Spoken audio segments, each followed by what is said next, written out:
Let's call the meeting to order at 6 o'clock. First item on the agenda is roll call. Nyla Fry, Here. Trisha Brown, Here. Sam Kaufman, Here. Kristen Runge, Here. Aaron Moran, Joe Zitzelsberger, Here. Robert McPherson. Here. All right, next thing is confirmation of open meeting. And I can confirm that the draft agenda was published in the Waunakee Tribune on 6:30. The final agenda was posted in all three official posting locations on 6:28 and 6:30. And the final agenda and packet were made available online on 6:28. Just two reminders for the audience is please be sure you sign in with your name, address, and municipality for accurate record keeping. And then those wishing to participate in public comment, please be sure to give me the form prior to the agenda item. Thank you. Do we have any public comments? I do not. All right. Does anyone in the audience have a public comment? No? Anyone online? All right. Seeing no public comment, let's go straight to the consent agenda. Does anybody have anything they'd like removed from the consent agenda? Number 8. Number 8, which is approve appointments to village committees, boards, and commissions. All right. So let's remove that from the consent agenda. That's on page 32. We'll move to that in a moment. Anything else? If not, do we have a motion to approve the consent agenda? Sure, I'll move to approve the consent agenda minus number 8. I'll second. All right. All those in favor? Aye. Opposed? All right, consent agenda passes. Do we here's a point of order for you, Todd. Do we put the removed item next or do we put it under? We often will take it immediately following the consent agenda, Right. but it is the prerogative of the board if you care to put it under a business item instead. All right, let's, should we do it right now? Yeah, might as well do it right now. All right, so item number 8 is approve appointments to village committees, boards, and commission. You'll find that if you're following along on page 32 of your agenda. And Robert, you had that pulled. So would you like to? Yes, I had 2 questions. One, when does the Waunakee DeForest Ice Rink actually meet? That board meet, do we know? I did contact them. They don't have a set schedule. They meet in talking to them briefly 2 to 4 times a year at the call of the chair. And are those supposed to be public notice meetings or are they just because they're a nonprofit? Yeah, my understanding is that they don't fall under the same criteria as a governing public body. They're not a body created by the village board per se. Okay. Although if I don't know if their bylaws stipulate some sort of required posting. I'm not Anybody? fishing for anything. It's just, I had somebody actually ask me a question, so I'm just trying to understand. Right, if they were a board created by this board, they would have to fall under those rules and they're not. Okay. My second question, the applicant for CDA, I'm sorry, I don't like to use names normally, but I have to use names in this case. Abigail Zellner, just so we know I'm not talking about Todd, is directly related to a member of the Plan Commission, the daughter of, and has, I guess the question is, are we concerned about having, a direct family member serve on a different commission that kind of votes on things that would be going to the Plan Commission? Yeah, Todd and I talked about that. She would be required to abstain from those votes. There are instances in which there might be TIDs or other actions that are created that could be a conflict of interest, but any board member would need to do that. Todd, did you have anything you wanted to add to that? Well, just that specifically depends on whether, I think generally you look at it for an avoidance of doubt and for an abundance of caution.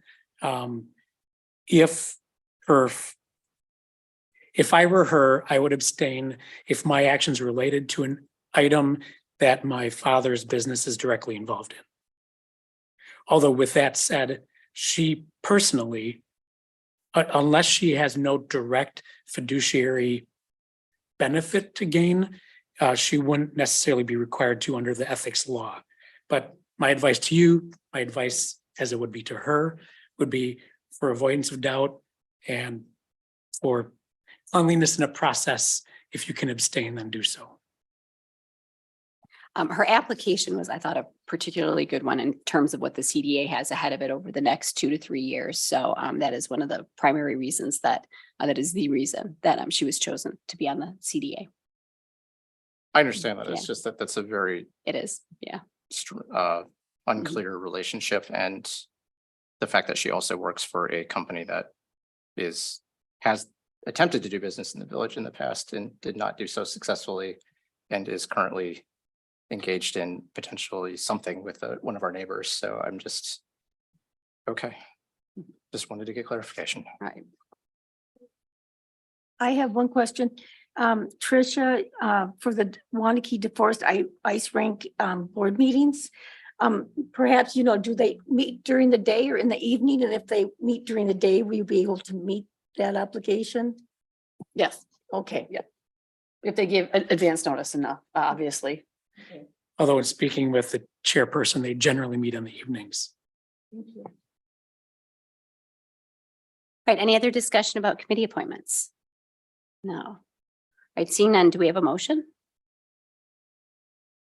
All right.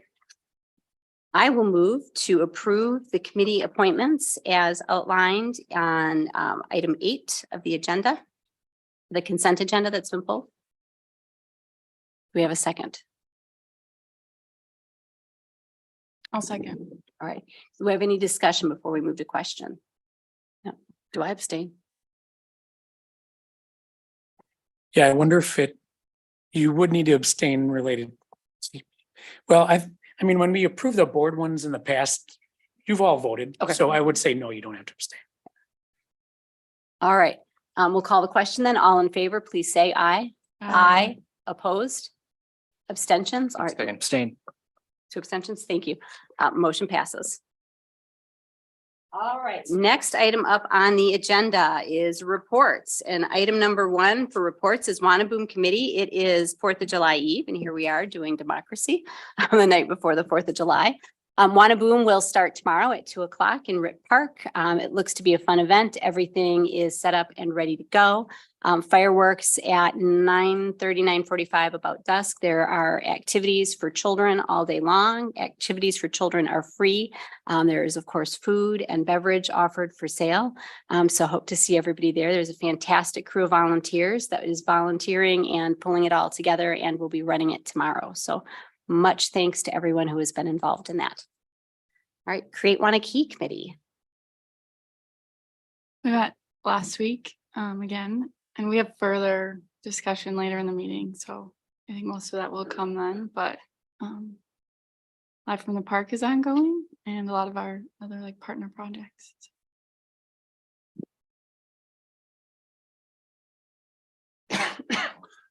From utilities, basically the drinking water quality report was reviewed. A link to that will be coming in upcoming bills. There was also a review of the typical bills for Waunakee utilities versus other local utilities in general. We are less expensive, so that's a beautiful thing.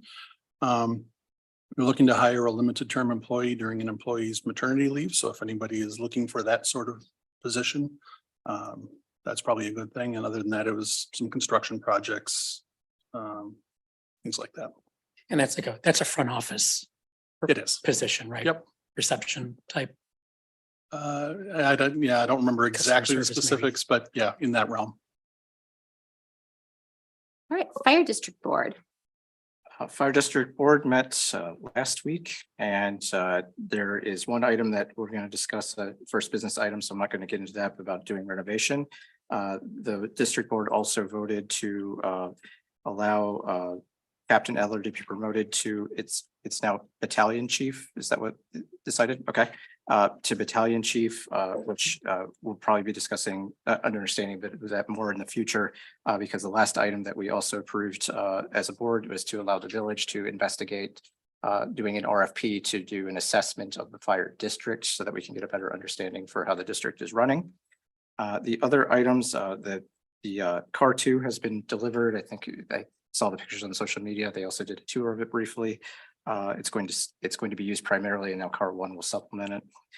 And then there is a continued ongoing discussion of the future staffing plan, which I believe that will probably fall under when we do the assessment. And that's it. All right. Senior Services Committee. Okay, July 12th is the senior picnic at Centennial Park, starting at 11:30. And one thing that the senior committee would like to do is increase an employee position by 1.5 hours. And this is a position where the person does reception work. She takes a lot of calls pertaining to Meals on Wheels, does a lot of organization, and as the needs of the program has grown, her hours, the need for her to have additional hours has grown. So that'll be in the agenda coming up in the future. And that's it for the senior committee. All right. Any other committees or boards that we didn't have listed? All right, next item up then, let's discuss and take action on Waunakee Fire Department renovation, and that's page 36 of your packet if you're following along at home. Who drafted this? I'm not sure which staff member is going to take lead on this. Oh, Bill. Yep. Thanks, Bill. You bet. Yeah, as Robert mentioned, we at the fire department discussed the renovation of what was referred to as the old meeting, or Adler's office, which is in the northeast corner of the current building. They're looking to basically remove a wall and create a day room. And then there was a small conference room in there that they're looking to just put some shelves or cabinets in, sorry. I'm sure Brian or Gary was going to be at the meeting as well. If there's any more questions, if they want to step up to the podium.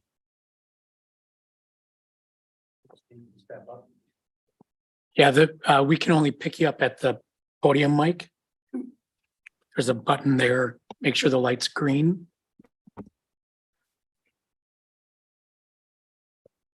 Okay.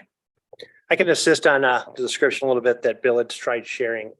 In the northeast corner of the fire station, there are two old vacant offices and an old vacant conference room. It is our intent to take those two offices, which are separated by a single 2x4 non-bearing wall, remove that and create a day room for our firefighters. We would then take the existing conference room that is there, and we have several storage locations back there. We combine all that into that old conference room with cabinets and countertops. That would become the storage room. Those two old existing offices would become the day room. Any questions? All right. So what questions do we have about the renovation? Any questions? No? All right, thank you, Brian. And just Thank for you. clarity for those who are watching or listening or otherwise don't know, the reason this does come to the board for action is because the village owns the building. And per our agreement with the fire district, modifications to the building would require approval of us as landlord. All right, so no discussions, no questions? No. We can discuss that. I just didn't have questions. Okay. So okay, I didn't see if it was in there. So the district board did approve it unanimously to come before the board tonight. So that's can give you some context behind where the board is at. I would state that this is a part of the long-term plan that the fire district has been discussing for some time. It's one of the steps and components to it.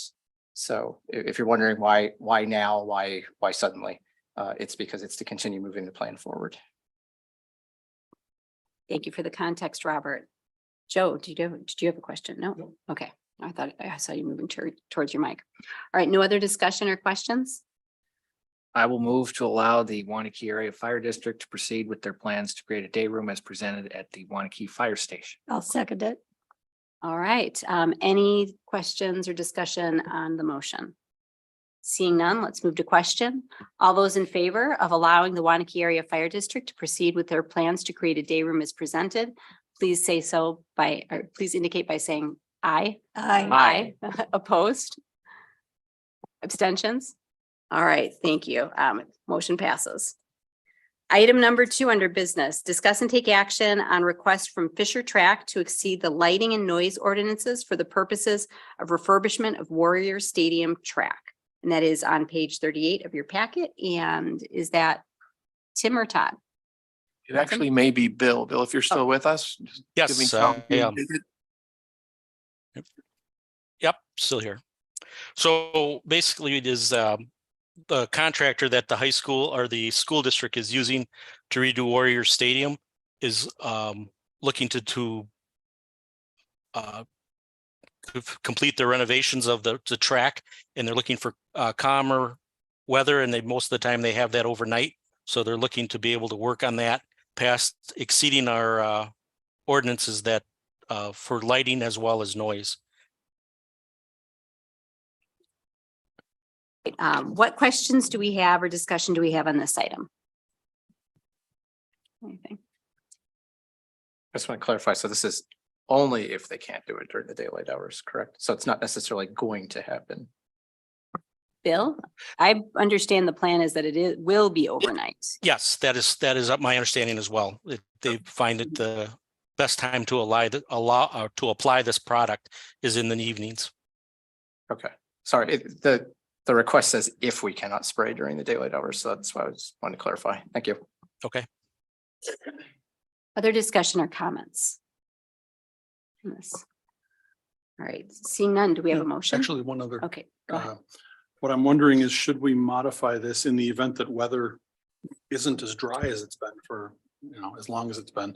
Obviously, this week could potentially not work. Do we want to put something in there that allows staff to be able to extend that time period if needed? That's a good, yeah, that's probably a really good point. Yeah. Yeah. All right, so, Bill, do you know, oh, thank you. Yes, please. So my name is Jared Kralem. I'm working with the Waunakee School District with the facilities team. And I am working with Fisher Tracks as part of the Warrior Stadium project. This work is actually scheduled. This overnight spray is actually scheduled for the week of July 24th, because that is the only time the facility is available to work around all the other high school activities that are using the facility up until then. And so on Friday, July 21st is when Fisher Tracks can access the track, and they have to lay down their first layer and let that set for a couple of days. And then the week of the 24th is when they will spray it. And the reason why they need the calm winds is because they can't have overspray onto the field and the bleachers and all that stuff. And so they are requesting approval to be able to work overnight, as stated, because of the more likely calmer winds. But that is the 1 week that it has to be done, because the following week is August 1st and fall sports begin. And so that's our window. And that's not All weather right. dependent? What's that? That's not weather dependent necessarily, or is that built in? We're hoping that the full week gives them the large enough window to Okay. get it in. All right. All right, any other discussions or questions? Yes. I guess I'll just ask, because it's in the recommended motion. The social media, is that the school social media or ours? Both, I guess, are we requiring the notice to the, I guess, neighbors? That would be both schools and ours is what we've been kind of discussing. Okay. Sounds good.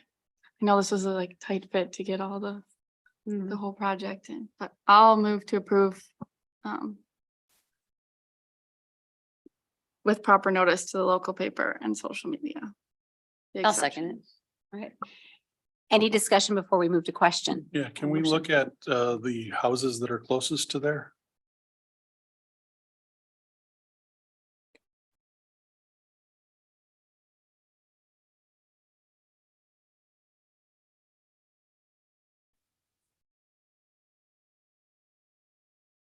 There we go. What you're seeing on the screen is a map of the area.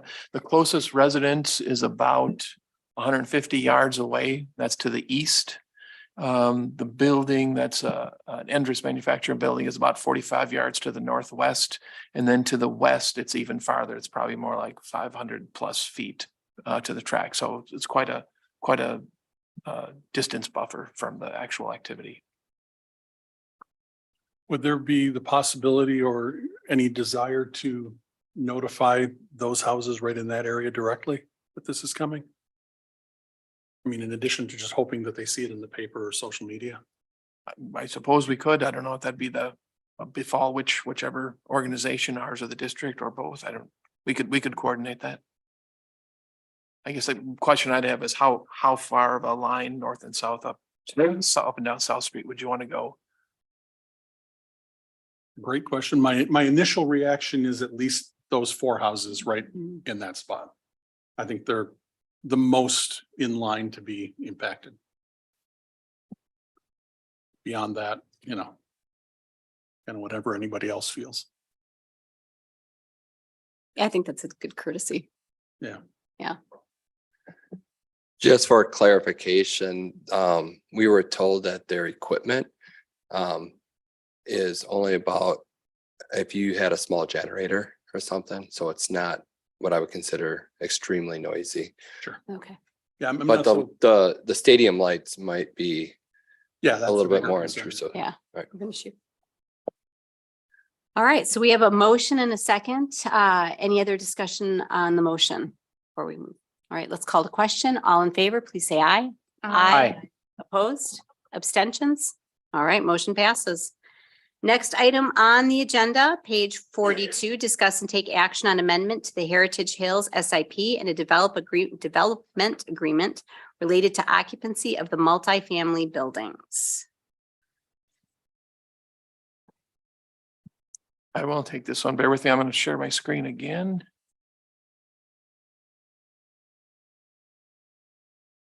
There we go. So what you're looking at is the multifamily site of Heritage Hills. The short version really is that as part of the SIP and development agreement associated with the multifamily piece of the neighborhood, there was a condition levied that prior to the issuance of occupancy for this site, the road improvements near Division and Main be complete. However, because of I would say late approvals from the DOT as well as some late utility issues, the expected time of the completion of those improvements is going to be later than the expected lease up of the building and beginning of occupancy, which would be August 1st. So really what the applicant is asking for is just that building 1, which is shown on the screen, as well as the community building, that smaller building in the middle of the development, be granted occupancy permits. In terms of any timing, I guess I would ask Matt Brink from Veridian, who is here, who may be able to answer the timing question of the completion of the improvements. Yeah. Good evening. Again, my name is Matt Brink. I'm the Director of Land Development for Veridian. As stated, we're just seeking to amend the approved SIP for the multifamily to allow occupancy of building 1 and the clubhouse on 8-1. Kind of the further backstory to how we got here. When we amended our first DA, which pertained or talked about the time in which these improvements would be done, we had shifted that to 8/25. When we did that amendment in March, the DOT had our permit since September of last year. So we were already 6 months in. So we thought we were being overly conservative at the time to push that date to 8/25, knowing that we would be done with the Division and Main work by 8/1, the date of the SIP improvements, and then the Brining Boulevard improvements by that time as well. We didn't actually receive plan approval from the DOT until June 16th. So the further kind of domino effect that was brought on by that was the fact that everything underground there is in conflict with each other. So we have to move a lot of stuff in order to make room for the improvements that are going to occur. MG&E is kind of the linchpin to all of this. We had to get the plans approved from DOT so everyone knew what they were looking at. So then those utility companies could come up with their final plan. The way MG&E works is once they had an idea of what they were going to do, they then had to go to their team, put a cost estimate together, send that to Veridian. We have to pay for that, and then they schedule us. So the good news here is that we have the permit in hand. We are ready to go. We're simply waiting on MG&E to get us on their schedule. We expect that to occur on the week of 7/10 or 7/17, and then everything will start. Total project duration will be around 5 weeks, 6 weeks at the longest, depending upon weather. So that's where we stand and kind of how we got here. Any further context or questions pertaining to that you'd like? All right, Nyla, you have a question. Okay, in the letter that was sent to us, it says there are currently 8 units rented for the month of August. Correct. How many units are in the building that you're talking about total? Yeah, so the total complex itself is an occupancy of 200. So my understanding is that building 1 would have around 50 occupants total. So it is, there's a really big bifurcation on this project. So this is not a Veridian project. This is a separate developer. So I don't have all the normal details. Veridian's role is to have Division Main Street ready for occupancy. So that should be no more than 50, given that the whole development is 200. Okay, so then my question is for you, Tim, how will the traffic flow be when the road is not finished? I guess ask for some clarification. What do you mean by how will it? So you mean the direction of travel? Or 'cause- Right, how's it, is it going to be overflowing? What's the traffic going to be like in the area? Well, with an additional potentially 50 household units, there will be more traffic. And Matt may speak to the Breinig and 19 intersection. I don't think that will be ready by 8/1. So there will be some more trip generation and occupant load at that intersection. But at the time the intersection improvements are complete, that should handle the extra units. Correct. Yeah, just to add some further color to that. When Division Street is closed down, when the work is actually being performed, the traffic diversion will be coming along Main, heading up Madison, down Verleen, and then coming south onto Division. So all the current residents of Heritage Hills, everyone there now, that will be the path that they will take.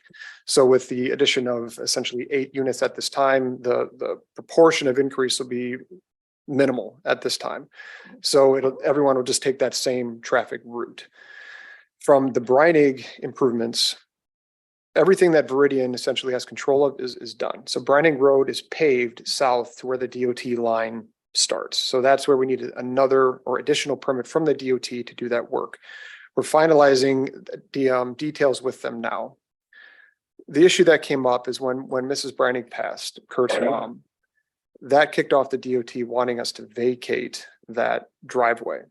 And having that timing happened sooner than we thought would occur, we now are going and working with Kurt on providing him additional access to ingress and egress to his site if and when that driveway is vacated. So we've been working with Kurt, we've been working with the DOT to find a solution that will work.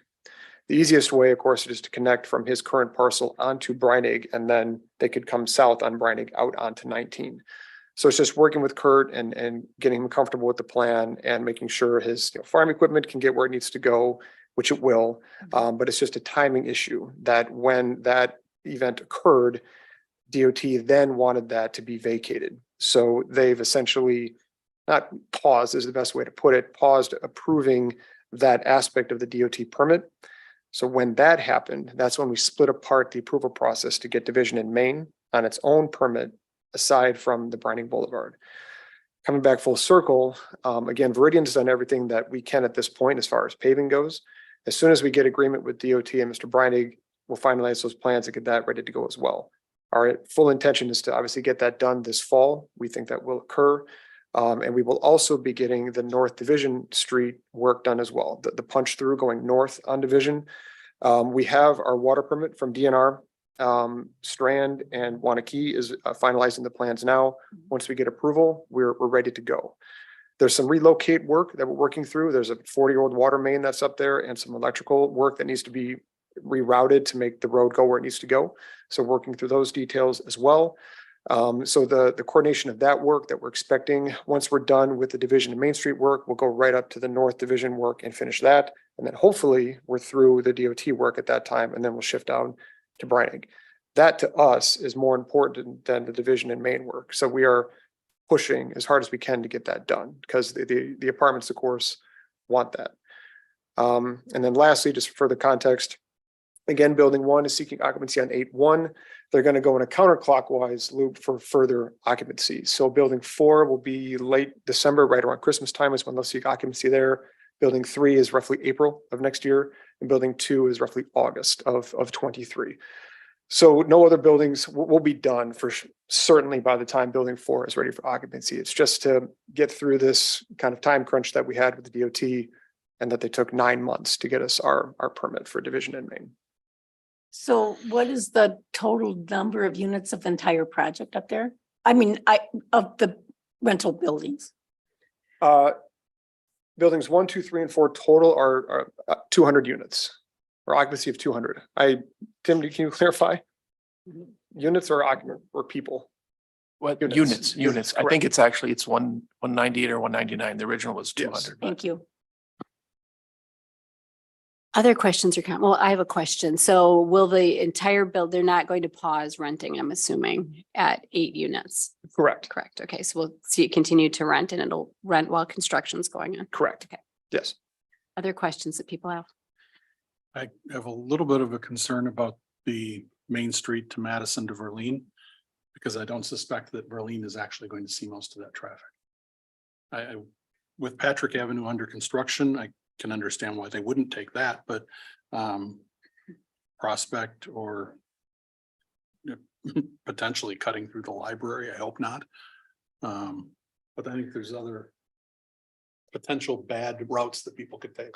Yeah, and we, if there's any further direction that Waunakee would like to give us, if there's any additional signage that we can post or any actions that we can take to help direct traffic to where it's desired to go, we will certainly do that. You know, we recognize we want to minimize that side street traffic as much as we can. And anything else asked or required of us to do that, we certainly will. Tricia, did you have a comment? Just, yeah, there's so many moving parts and pieces and different agencies and approval entities that I'll have to try to stay aligned with schedule and everything. I appreciate the pain that you're feeling with this. So it seems like you're working in the best interest of all parties and working closely with the village to come up with the best solution to move forward. Yes, and thank you for that. And one thing that we were really cognizant in working with village staff on is when we start this, we want to get through it and not have to stop and then restart. We fully recognize that, you know, kind of the pain that's going to be incurred while this project is undergoing. So we want to make sure all our ducks are in a row. There's a lot of utility work to work through, relocates, all that plan is now ready to go. Again, it's just MG needs that linchpin that we need to get that first timeline and approval of, and then we're ready to go. Okay. Okay. You know, I guess I'm comfortable with putting occupants in building 1, but if you keep going clear up to 4 and the work hasn't been done, that's where I'm hesitant. So what I'm wondering is if there's a way that in the timetable that we could specify, you know, certain buildings, 1, 2, or whatever, and then not do anything about the other ones until the time comes to see how the work has progressed.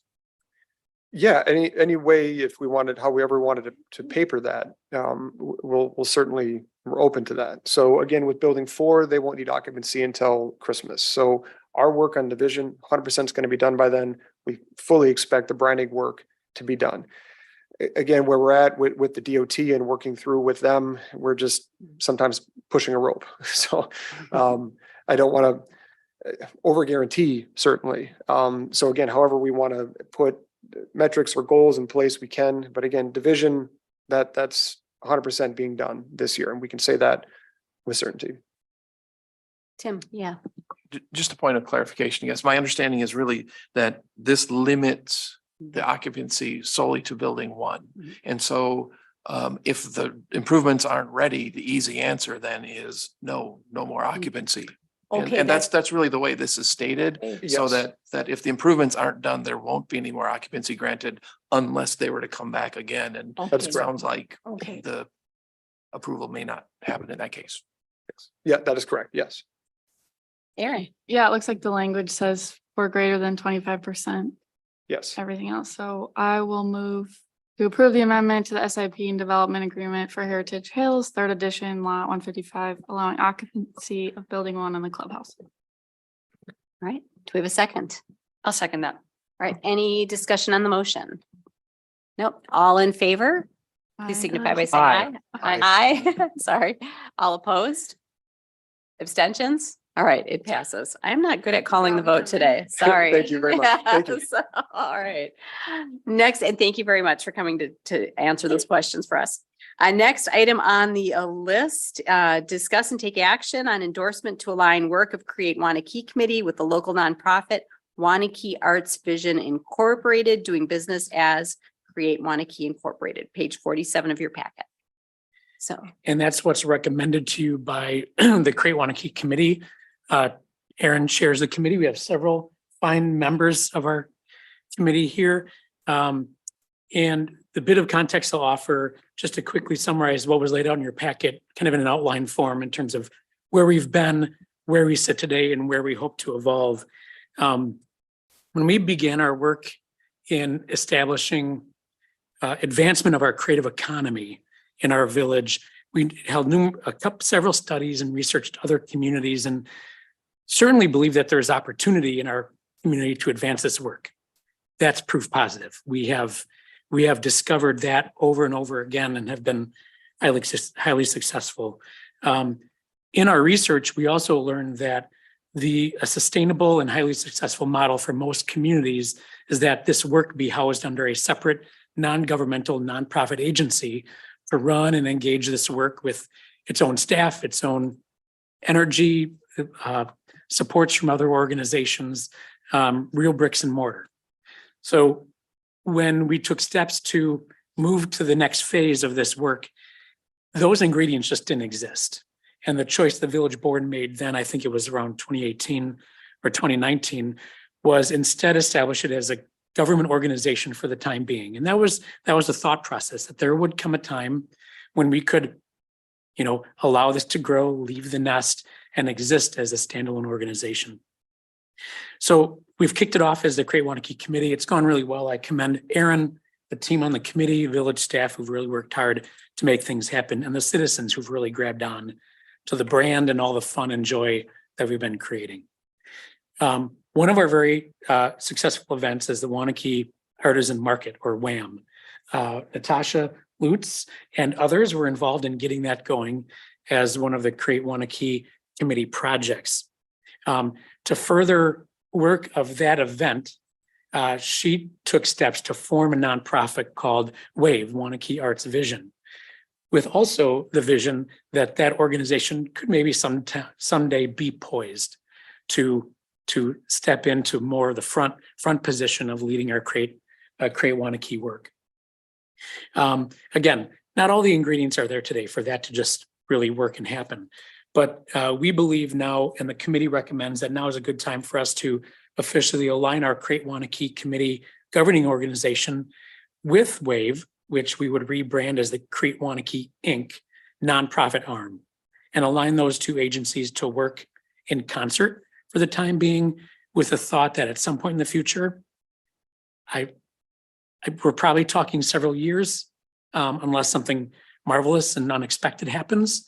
But until then, work in alignment, and we're asking for your endorsement of that action. It's not going to cause an expense of the villages above our current funding for Create Waunakee. It's not going to undo or change our committee as it is. It will simply say it's okay for us to walk in alignment for the time being. And that's what we're seeking your endorsement on. And I'm sorry, my voice is just about gone. Just about. Excellent. What questions do we have or comments? Yeah, go ahead. I don't know if this is Aaron or Todd, but did this either help or further like 501c3 status establishment, or is there any challenges that come along with that, or is this?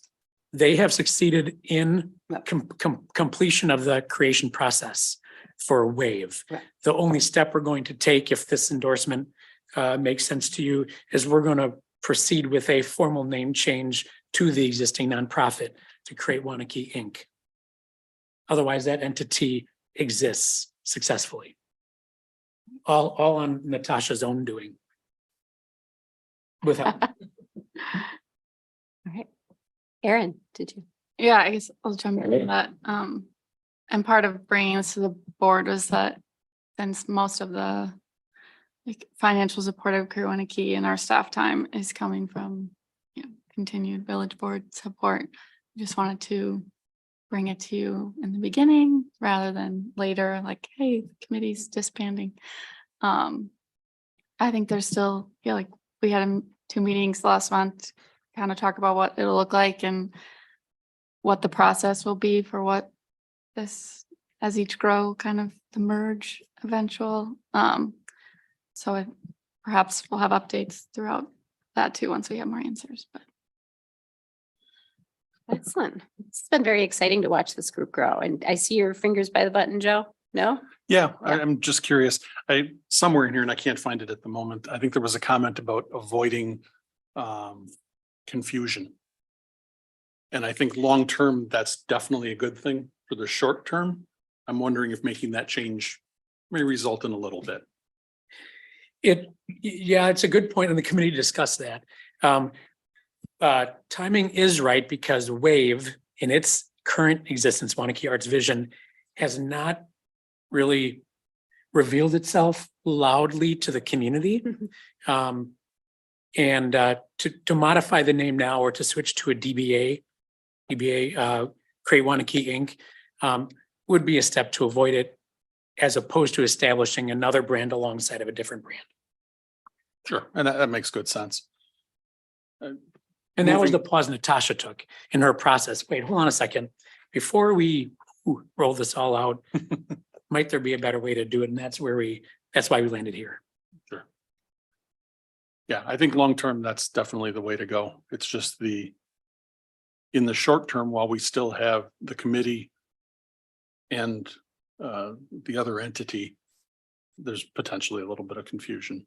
I would speculate that much of the out visible work is going to still feel a lot like Create Waunakee Committee. I think that some of the financial elements of scholarships that are fundraised and then awarded through WAVE or the nonprofit, some things like that will occur on that side of the table. But most event, and then obviously the branding, the logo that we established, the purple light bulb, maybe the little splotch ink, that was Kylie's idea, little ink spot with ink on it. That's pretty cool, pretty smart. But we would tie in the branding, and that could help too with confusion. So even though they will be separate, functionality wise, there will be, to use that wonderful business term, a lot of synergy. Well stated. Perfect. Excellent. Do we have any other comments? If not, I'd like to move to endorse the alignment of Create Waunakee Committee with local nonprofit Waunakee Arts Vision Incorporated, doing business as Create Waunakee Inc. I'll second it. Before we move to question, any discussion on the motion? I just have one last question. So just to clarify, they're not the actions that they take while doing our DBA, it's still going to be considered their actions. I was kind of honing in a bit on the statement about confusion. I guess I'm kind of confused as a trustee still, that if they take certain actions under the name of Create Waunakee to the public's view, say if it's something, I'm not saying this is going to occur, but if something controversial happens, then whose responsibility is it to respond to that? Like, because if it's Create Waunakee, the village committee, then it's the village's response. If it's the DBA incorporated one, then it's their responsibility. Like they hold the liability for actions.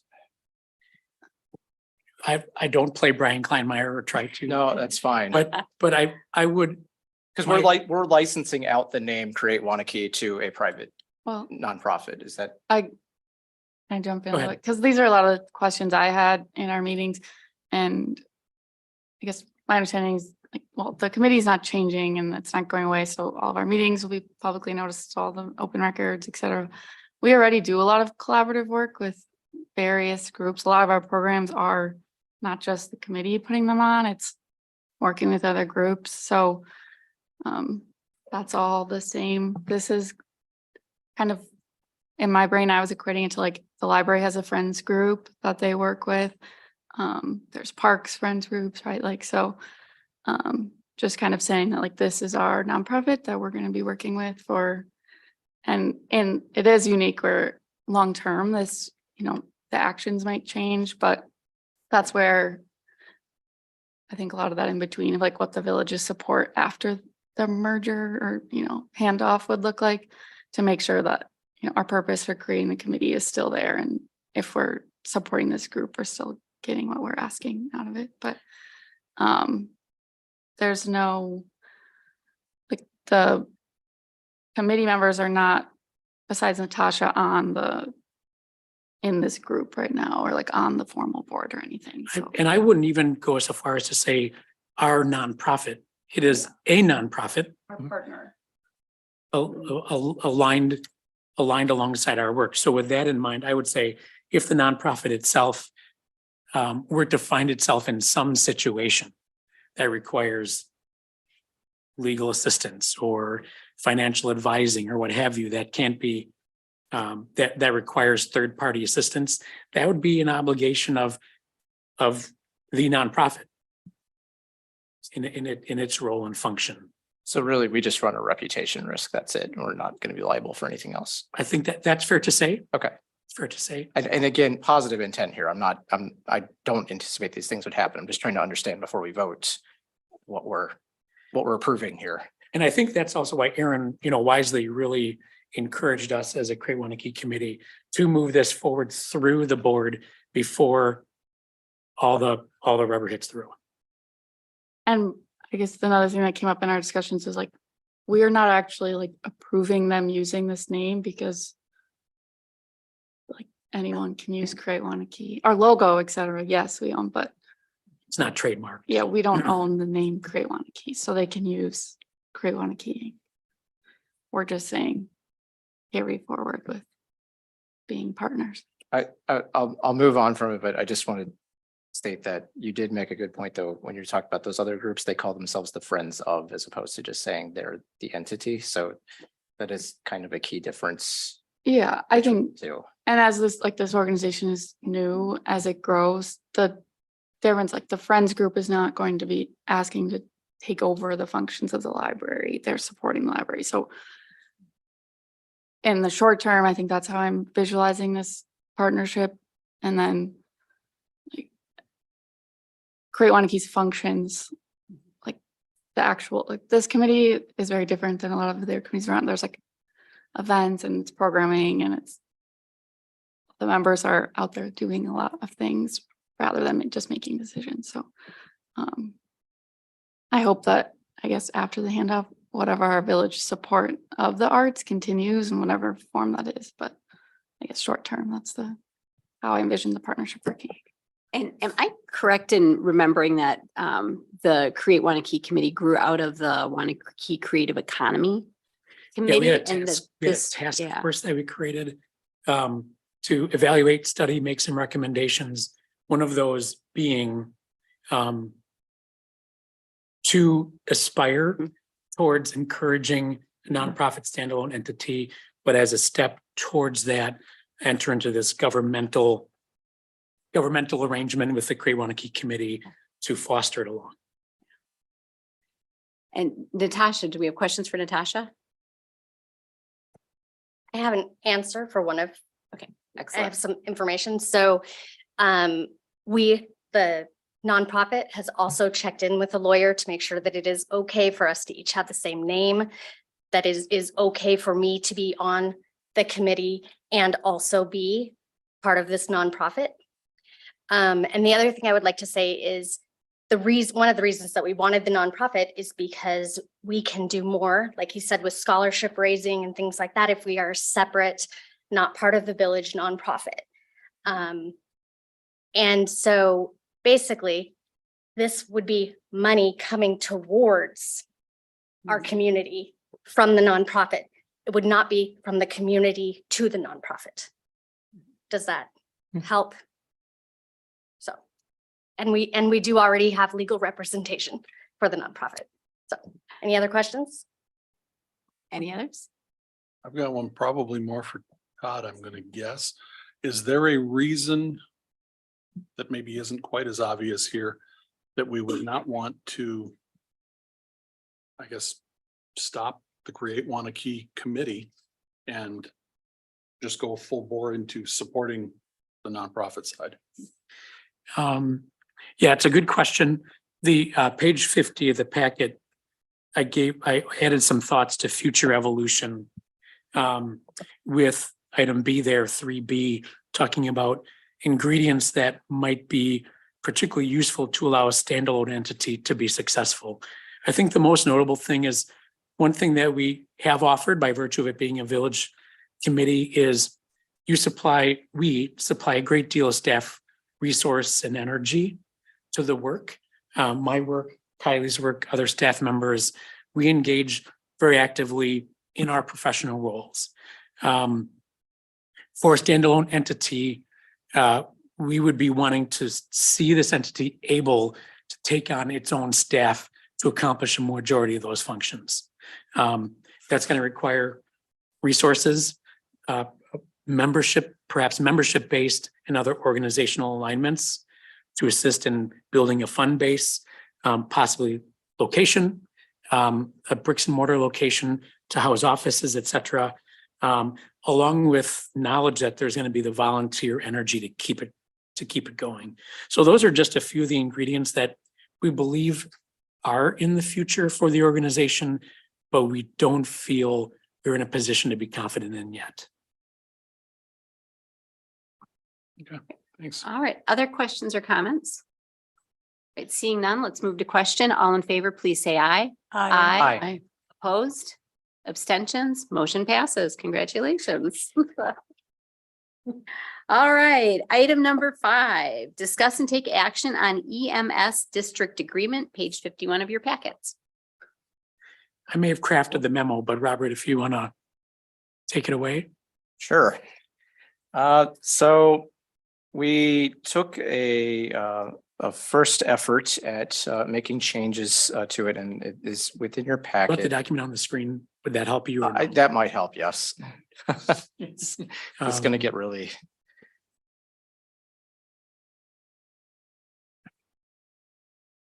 So while he loads that, oh, there it is. So we did meet last week to discuss some proposed changes. I put forth a large swath of them, but we did walk through some items, and there's a few items that we need to discuss tonight as a board so that we can, so when we go to EMS this Thursday, that we can have our first shot at this getting changed. So some of the changes are very minor, just updating names of sections and things of that nature. But the first large change would be under 201 sub A. Appointment. Currently, there is no carve out for the commission to be made up of elected officials, which we currently have a town administrator serving on that board. So to align it closer to what we have in other agreements, we are suggesting that all such members be elected officials for their respective municipalities. But by the way, stop me at any point if you need. Yeah. That I can see why that is being proposed, but at the same time, I realize that we do have residents in Waunakee who sometimes could perhaps fill a position better than a board member. And I honestly believe in putting the best people in a position possible. And those are just my thoughts. It's not always a board member who may have all the skills and talents that's needed to be on this specific board because of the type of board it is. It isn't just administrative, but having some knowledge about the EMS, different things like that makes it a very unusual position. And that's the only reason I'm questioning this. Any other feedback on that section? One item that was not included in the change, but is possible for discussion, is that you see that it is made up of 6 members, 1 from each municipalities involved. That kind of makes it a bit like the Senate in that it doesn't matter if you have a population of 500 or a population of 50,000, you will only have 1 vote on the board. Keep that in mind when we get down to the termination section for if we want to see if there's some leverage that we would want to use there for making a change to that. But at this time, I didn't have a specific recommendation to change that. And just a question, Robert, is your thought, is the potential suggestion there that the village have greater representation than the other communities, similar to the fire department board? Either greater representation, or another item that was put forward is special carve out for the largest municipality having veto power, or some their vote counts for more than somebody else's vote. So if you didn't want to increase the size of the committee, that you would have additional voting power for the largest municipality. Second item under term, just updated the language on this when this was drafted. They contemplated terms that were calendar years, where we want to revert that so that municipalities can decide how long they want their representative to be on there. Was there a question?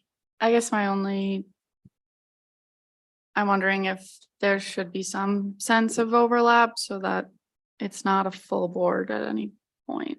Would that be the purpose of all of those terms that we'd be getting rid of? So then it's not all 6 new at some There's time frame. There's currently nothing that stops that from happening today. The way that this was written was that, as you can see, they had less municipalities even contemplated in the original agreement. It was just because the nature of the agreement started mid-year in 1978 that they wrote it to be calendar years. No municipality has followed that in recent times. So I get what you're saying is what happens if everybody leaves at the same time? Yeah, I'm just saying, like, we don't necessarily We need can't, to make the system right now. And I know that it's up to other people, but yeah, I'm it's just saying there's a point in maybe doing that with this one. okay. Something we can consider. Item C, this was just a language update to remove for cause, because for cause has a legal definition that we wouldn't want to bound any municipality to if they needed to replace somebody for a reason that someone would want to argue in court. Item E is completely removed compensation. We don't, as much as I'd like to collect my $5 per commission meeting, nobody's being paid. In fact, I asked and none of the municipalities ever remembered anybody getting paid per meeting. So that one will probably go pretty easily. Okay, the new section E would become officer. So in this case, we currently have a chair that is, as far as I can tell, unelected. The chair serves as long as they want to. We would be looking to put some restrictions on them by making it much like the fire district. They would be elected at the first meeting in May. Additionally, we don't currently indicate that the secretary and treasurer does not need to be a commission member. Director Russell currently, Scott Russell is the secretary and treasurer for the district. So this would just be aligning it with how we're actually doing things. Again, a lot of this is similar to, you're going to hear me say this a lot tonight, a lot of this is similar to the fire district, because I'm pretty sure that when they wrote that agreement, they used this one and then they added new language to it.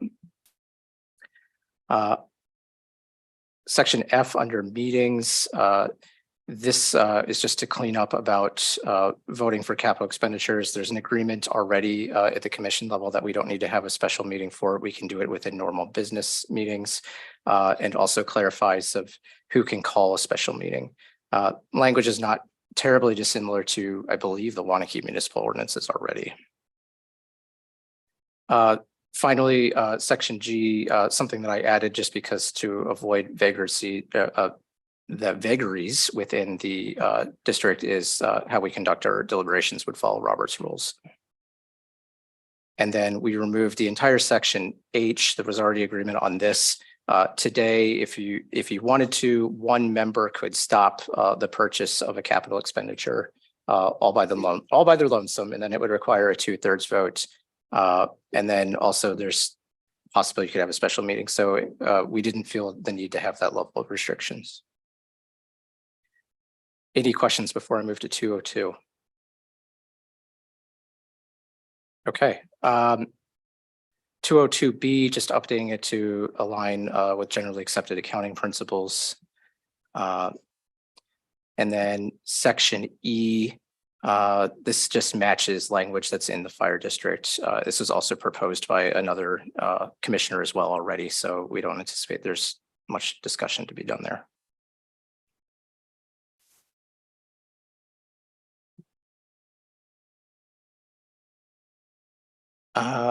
Under section, we don't have notes in here for it, but under sections I and J and K, I am going to work with the director just to understand if the language on that should be updated or if those are the correct terminology that we want to use.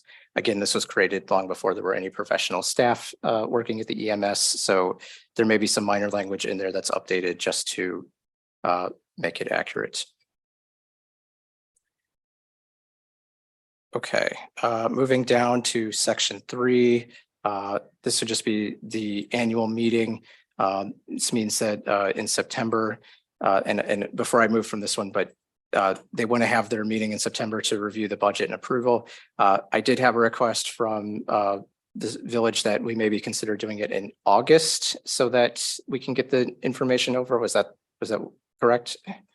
Well, I would, the sooner the better, in general, as we prep our budget. Yeah, I mean, I think when at the fire meeting, we talked about their first discussion is in August. That gives them a little time to then adopt it in September. So we have the information for when we have to present to the village board. So it is a little different than the fire because the EMS meets early in the month versus the fire meets the last Monday of the month. So it's a little more urgent on the fire side to have it in August, but you know, the earlier the better, as Todd said.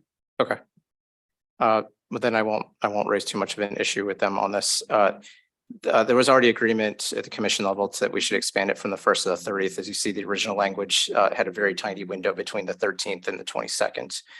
So we're looking to update that. We removed the language on the special meeting because it's covered in another section now. And then notice is just updated to remove the special meeting. And under who presides, just indicating that we would have a majority vote of commissioners present if the president is not there. Any questions on section 3?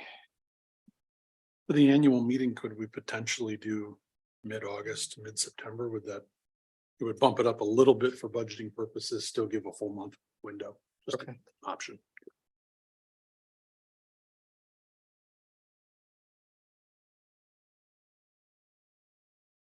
Thank you. Under section 4, expenses of the district, it used to be, or it's currently $1,000. Anything greater than that is considered a beyond an operating expense. We're proposing to move it to 10,000. It's the same with capital expenditure. That was it was at 1,000 or more. We're proposing to move it to 10,000 or more.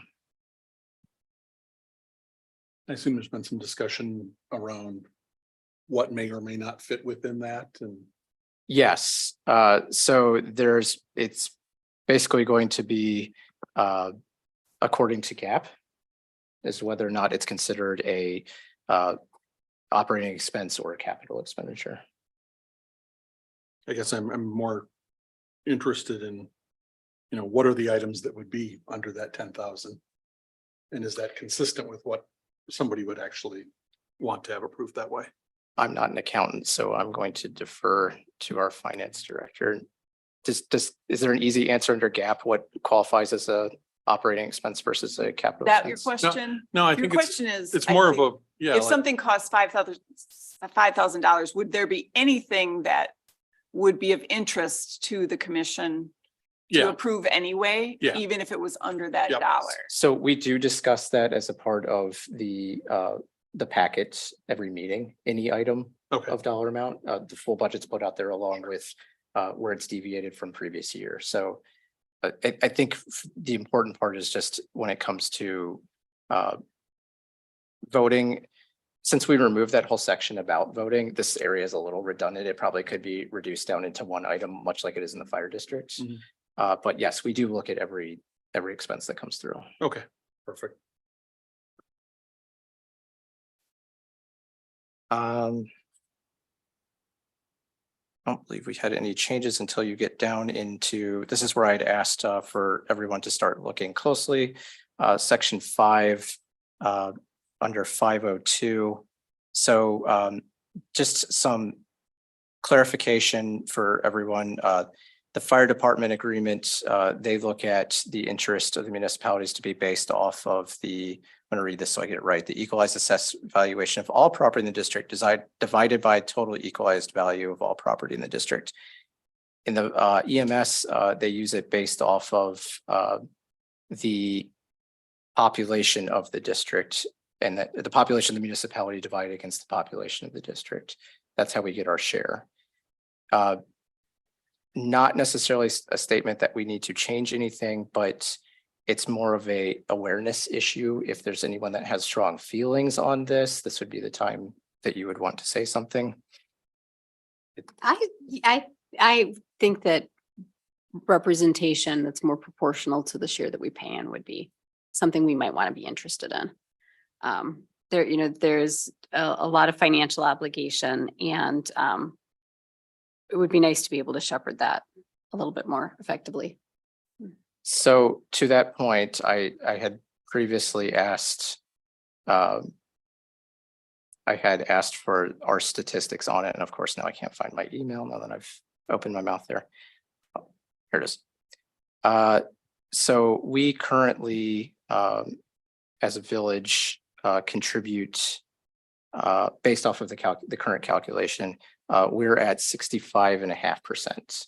The second largest would be town of Westport at 18 1/3. So there's a significant gap between the village and the next largest, Westport. The smallest is Vienna. I'm always going to call it Vienna. I know some people call it Vienna. 1.9% there, 7% at Springfield, and then town of Dane is at 2.25%, and village of Dane is at just under 5%. So this is where, where I talked about earlier with the voting powers, this is where the village is kind of put into a awkward situation because we are obviously paying for 2/3 of the district all by our lonesomes. So is the opinion of the board that when we go into negotiation on this, that we say, this is a non-starter if we can't have a conversation about it? Because there are some, I can tell you that the initial response from the commissioners, one of the commissioners was, I'm not voting for anything. I'm not going to say which municipality it was, but they like the way it is and they're happy with how it is and they don't want to change anything. So this is where I say to the rest of you, if you have some ideas for how we would want to approach this, this ties into the next section, which is 602. Mhm. So I'm going to bring that up again. I brought this up last time, but I'm going to bring it up here for context.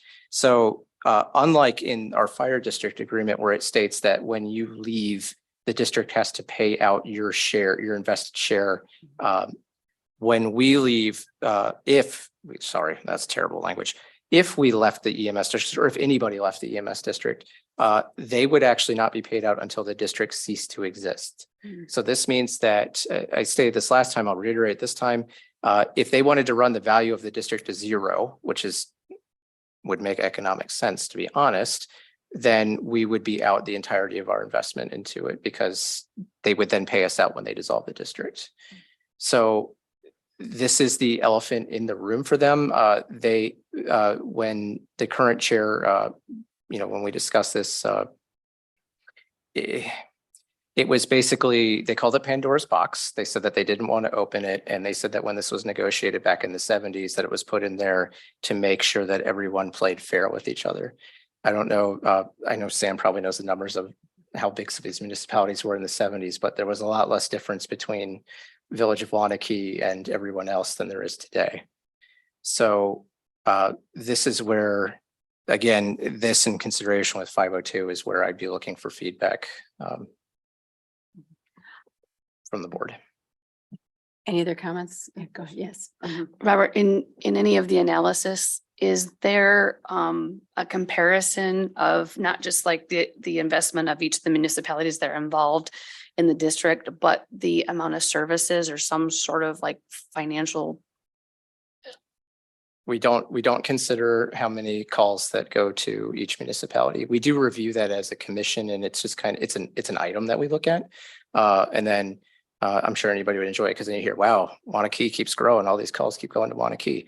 So there is no consideration of that today. It's something that I think would be a valid item to bring up, but honestly, I think we would still grade out to almost the same numbers. I think that about 2/3 of the calls would probably still be going to Waunakee.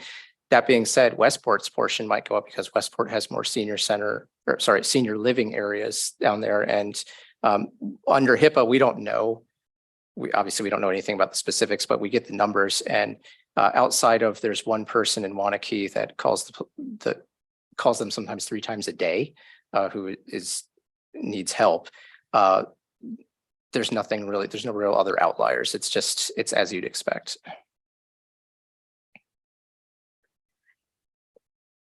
Sam? Well, I would agree with the equalized value point. I think that makes sense. I'm almost mulling over in my head in terms of a negotiating tactic. Everybody clearly seems to want the 6.02 change because it is the elephant in the room. Perhaps as a negotiating tactic, it would be, well, we would agree to change 6.02 if we can get the equalized value in 5.02. I want to clarify, there are those that don't want it to change, like Yeah, they don't want us to they touch it, like it to period. stay the way Yeah, it is. yeah. Yeah. We are the only municipality apparently that wants to change We're the it, only yeah. ones that want it. And the history behind that is, as was told to me by the chair, they feel because of Mr. Van Dinter's involvement in him being from Westport, that they don't want to dishonor his wishes for how the district was set up, and that they set it up this way. If you want to take a more pessimistic view, as I have a little bit on this, it's just a poison pill provision to make sure that no one ever leaves the district, no matter how unhappy they are, because I'm sure our taxpayers would not appreciate it if we walked away from how much money that would cost us to do that. So, but it restricts us because we're still one vote. So Right. And I would like our seat at bare minimum to have veto power. You know, the town of Dane, which we only have half of it, it's 450 people and they have 1 seat, and we're over 15,000. We have 1 seat. I don't think at this day and age that that's particularly appropriate. and again, you have to remember from their point of view, fair or They don't not, want to lose representation Yeah. either, which is why the veto power would be a compromise, at least at this point. Yeah, and to a certain extent, they feel the village hasn't cared in the past. Why do we suddenly care today? And that's a lump I have to take when I go in there, and I don't mind doing it, but they certainly have built that mentality over the years. So I appreciate the feedback on that. I think this came up time and time again in the election, people concerned about basic services. So I think we're warranted by just our constituents' concern over maintaining and providing the proper support too. It's not just that we've got veto power or we've got 2 people on the board and everyone else, would have 1 proportionally. It's also work to be on a board like this. It's you've done a tremendous amount of work in going over these, and this is an extra set of hands, an extra pair of eyes to do it. So there is definitely an upside to adding to a board like this, and that it would come from the municipality that has the largest population, has the presumably proportionally the most calls, even if we had our outlier removed, is also a reason beyond the financial commitment we have to this, that we are perhaps creating more of the work, and we should then, through board representation, absorb more of the work in order to support this organization as well as it needs to be supported. Okay. So I would be in favor of trying to negotiate that. Are some of the viewpoints that you've mentioned solely the commissioners take, I guess, or are other people involving their boards? They're that we supposed to should be. They are supposed to be. So part of this agreement also states that they have to have approval from their municipality to make any changes. So no commissioner is supposed to be acting in their own interest. They're just supposed to represent their municipality. So yes, they're supposed to be discussing it. I don't know how, I'm not going to their meetings, so I don't know how seriously that they're discussing it, or if they're just waiting for Waunakee and Westport to come with their ideas, and then they're just gonna vote based off of that.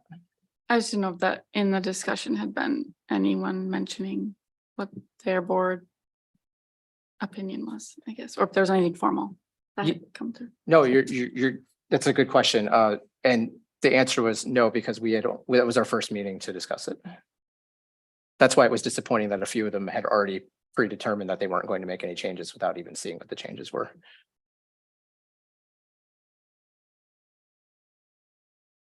I believe that those two items were the only two that we had left. Yeah, everything else is straightforward and not changed.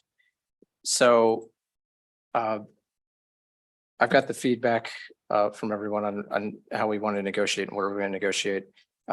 What will happen next is we meet on Thursday to discuss. We've already all agreed that this is going to take a multi-month process, so nothing is going to be finalized next week. When we do finally come to an agreement, we will then take it back to each municipality for everybody's board to vote on it and approve so that they can bring it back for any changes. There has been a request already that we handle each change in a straight up and down vote at the commission level. So each individual change that we'd be proposing will get its own separate vote. But then when we would go to our boards, it would be one final change package. So there's also a choice that we do nothing if we can't come to any agreement as well. So Do you have a sense, Robert, that if it seems like there's unwilling participation in thoughtful discussion on the matters, that there could be room for a third party mediator of sorts to help the district through that? I mean, this isn't an easy task, even with a mediator, let alone without it, and each governing rep representing their own body. That's a tricky room. So I'm glad you brought that up. Section 8, or I'm sorry, Section 7. I can't read my own Roman numerals. No, that's 8. Arbitration. So we do have an arbitration clause in there that states that if we are unable to reach an agreement regarding affecting the district's operation, that we can do it through an arbitration board. So arbitration is a choice. There's nothing specific that it has to be about arbitration about any specific type of item. I mean, we can ask Brian just to clarify how that would work, but we could invoke that if we wanted to. The problem is that if you see under there the selection of arbitrators, it's just going to be somebody, it's not very specific outside of saying it's just not somebody who lives within your municipality that can conduct the arbitration. Like we have to point somebody outside of Waunakee to do it, which is fair. So yes, it would be a choice. I would consider that to be nobody wants to play fair option, and then we just need a third party. Yeah, and I mean, I guess I really bring it up because this is a hard task for the group, especially having sat on the agreement for not to blame anyone, but for a long time.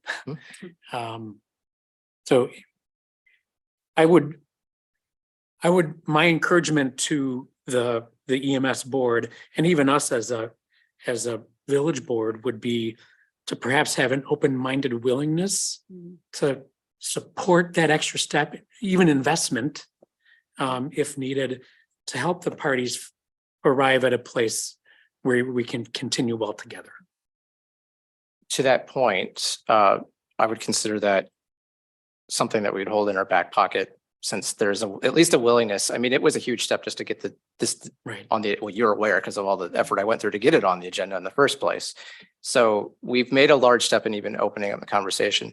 I feel like if we invoke that, which is our right as a participant in the district, that we run the risk of, and all that goodwill is instantly gone as soon as we use an arbitrator, because these are kind of old school, town board guys who are like, well, we can solve this problem ourselves.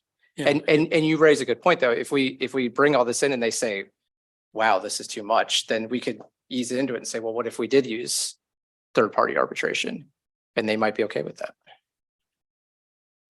Arbitration or facilitation? Which Well, the it's, same- I mean, in the case of 601? collective bargaining, it's a different, Yeah. that's different. Yeah. I can, as this is laid out, I kind of see this, it sort of feels like mediation and Yeah. arbitration are one and the same. It's not like final binding. Mhm. I don't see any language about final binding results and stuff like that. So I kind of see this as. Yeah. No, it Altogether is mediation. final and it's final and binding. Yeah. If within the scope of their authority shall be final and binding. Oh, they do have that? Is it, So there, see, that's where maybe there's a step before you reach arbitration. And this is typical in collective bargaining. You sometimes will enter a mediation stage first, where everybody doesn't put their entire cards on the table and accept the answer from a third party. Instead, you invoke somebody to facilitate conversations together in mediation. But This- sorry. Mine's a little different, my point, so go ahead. I would just add on, there is the next line though, is that arbitrators can't actually change the agreement. Yeah. Yeah, it is very conflicting. We let them do anything, but we don't let them do everything. Yeah. Okay, we're not the only place that has grown in our area. I guess I'm wondering if there's a side of this where one of the smaller municipalities would be better served by entering an agreement with somewhere else. I'm not saying that because I think they should. I just don't know if that would help this at all, and if that's something where a facilitator could help look at what that would look like. That might be an interesting point for someone that is also not trapped, it's also, you said poison pill or whatever. So I would just be curious before we are like, we're the only one that matters. Like maybe there's something that Well, could for come what's out of worth, the this that would be commission- more beneficial to some of these. The commission did endorse Scott Russell to work with a small group of other neighboring entities to talk about the regionalization concept. Very generally, we had Cross Plains, Middleton, and Waunakee all at the table together talking. This was pre-pandemic discussion. I think we met 3 or 4 times, just tossing stuff around. So there at least was room from the Waunakee EMS Commission's perspective, that is something to at least look at. And I don't think that went, then came the pandemic and EMS departments were busy. I remembered that was something, and I feel like I've heard it a lot in the, like league events or various things, just like the regional outlook, and I just can't visualize right now even where, if some of these are, everywhere else around us has grown, so maybe someone would get better service. Some of these. So we do not provide great service in our EMS. Some of these municipalities are already covered in a split way with a way, like Dane has cross coverage with like Lodi and things like that.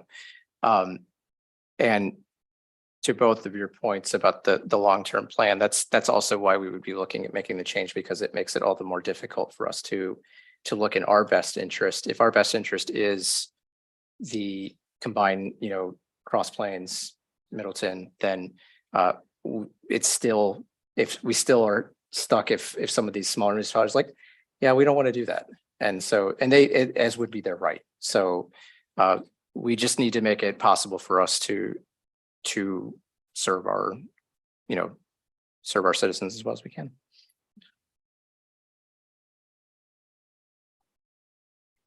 All right, other questions or comments? None? Robert, do you have what you need to move to the next step? I do. My question is there an expectation on on updating the board on the progress, or do you just want me to speak on this again when we have something that we need to vote on? Oh, good question. What do you all prefer? Progress? Progress, yeah. Okay, no think problem. so. I'll stick it in the committee Yeah. report.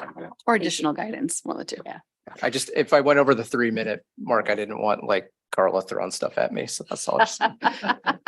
She's got a good arm. So- All right, so no further discussion. Let's move on to item number 9 on the agenda tonight. Discuss and take action on process for consideration of an amendment to TID number 9 or the creation of a new TIF district, Waunakee Business Park, which is a request from Newcomers Supply. This is page 59 of your packet. Tim. Thanks, Kristen. I'll just give a brief introduction here, and by way of some context, share my screen. So you may recall seeing this map or version of it. This was presented before the board on May 1st when we considered the creation of what was called TID 10. Inclusive in that district boundary is a parcel at the corner of Unique and Prairie View Court identified by the red arrow. That's the Newcomer parcel. So Sam and Mike Welch, owners of Newcomer, are here with us this evening along with their financial consultant, Kate Crowley, who are going to talk a little bit more about the request. But in general, it's because of the developer of this proposal wanting to hit the pause button for this TID creation. The newcomer said, well, we have a different timeline, so we want to come before you, the board, this evening with a specific request. And so Kate is gonna be talking a little bit about that at this time. And just by way of additional background or additional analysis rather, Todd Taves is with us remotely to help in the discussion after Kate's presentation.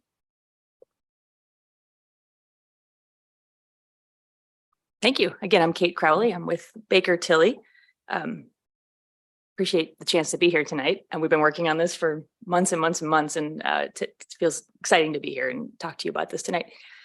Tonight's action, as Tim mentioned, is about the creation or an amendment of a TIF district, but these things all work together. So we wanted to take some time to tell you about Newcomer Supply and meet Mike Welch and Sam Welch, the co-owners of the company, and talk about what sort of assistance the company needs. All as background for you to make your decision about amending or creating a new TIF district. This is about TIF tonight, but what you'll hear from me and from Mike and Sam is that the support that the company needs is really not traditional TIF. I believe this is the request will be something you haven't heard before, and that's because what Newcomer needs is a loan that would be 100% repaid by Newcomer to the village of Waunakee, which I understand is new, and we think it's exciting. It fits the need that Newcomer has, and it helps make a project feasible that wouldn't otherwise be feasible. I'll come back at the end after you hear from Mike and Sam and explain how we think it could be structured, but wanted to at least give you that background so that you could hear this with that knowledge. Just a minute of background before I let Mike and Sam speak, which is that Newcomer bought this land in the business park in 2019. And at that time, planned to start the project and did not come and ask for TIF. I believe for a lot of you, this is the first time that you're meeting them because the project worked at that point and TIF was not necessary for the project to proceed. That was 2019. We all know COVID happened. We're a medical supply company with a lot of employees. So Mike and Sam focused on supplying to their healthcare provider clients. They focused on keeping their employees safe and delayed the construction project. In that time, construction costs have risen 20%, perhaps more, since you gave me that number. Yep. Interest rates have increased. And so there's now a financial gap for the project. We're addressing it in a number of ways. This is the last way, and I'll tell you more about the ways that we're addressing it. But I wanted to give you that background before you meet Mike Welch to tell you about the company and Sam Welch to tell you about the project.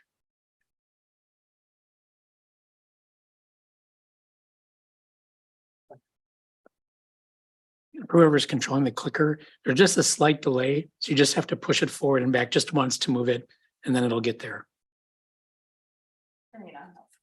That does too.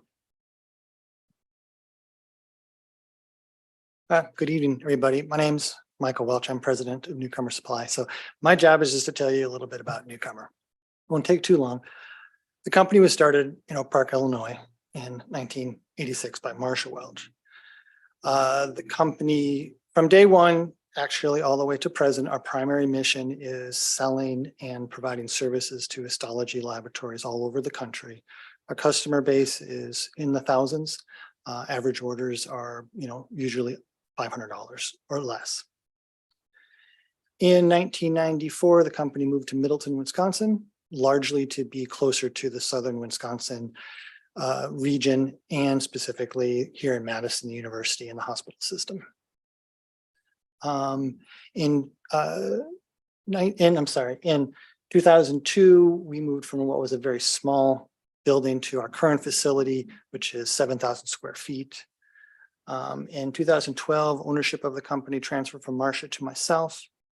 In 2022, Sam and I decided to split the company between us equally. At present, we are employing 28 full-time staff and 16 part-time staff. Training and recruiting and partnership with Madison College has been something we've been doing since I got involved in the company.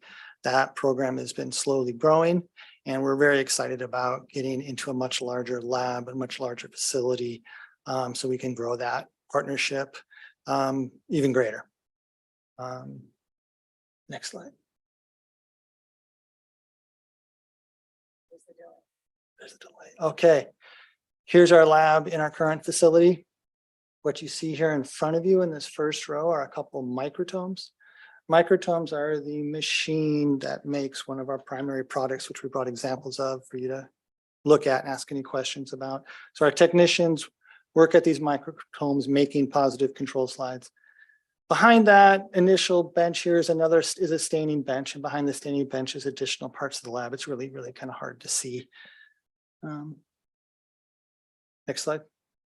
So I'm going to walk over and hand you guys some boxes. You're welcome to open them and go through them. They're glass slides. They look scary, but they're really not.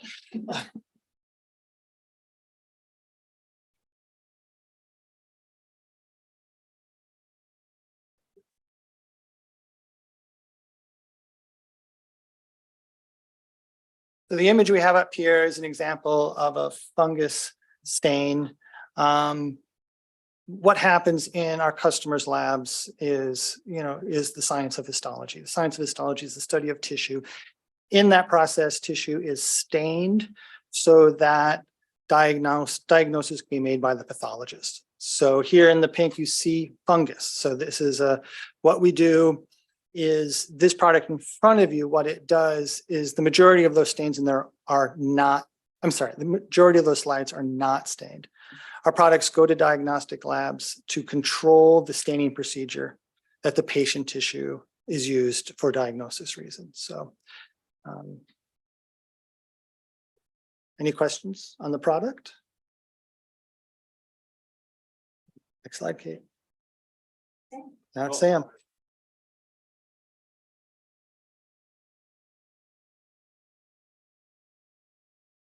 Yep. Okay, so there's our, sorry, my name is Sam Welch. I'm the younger brother.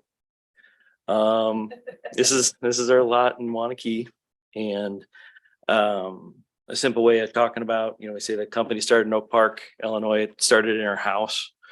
When it came up to Middleton in 1994, we moved into something that was about 1,800 square feet in the Middleton Business Park.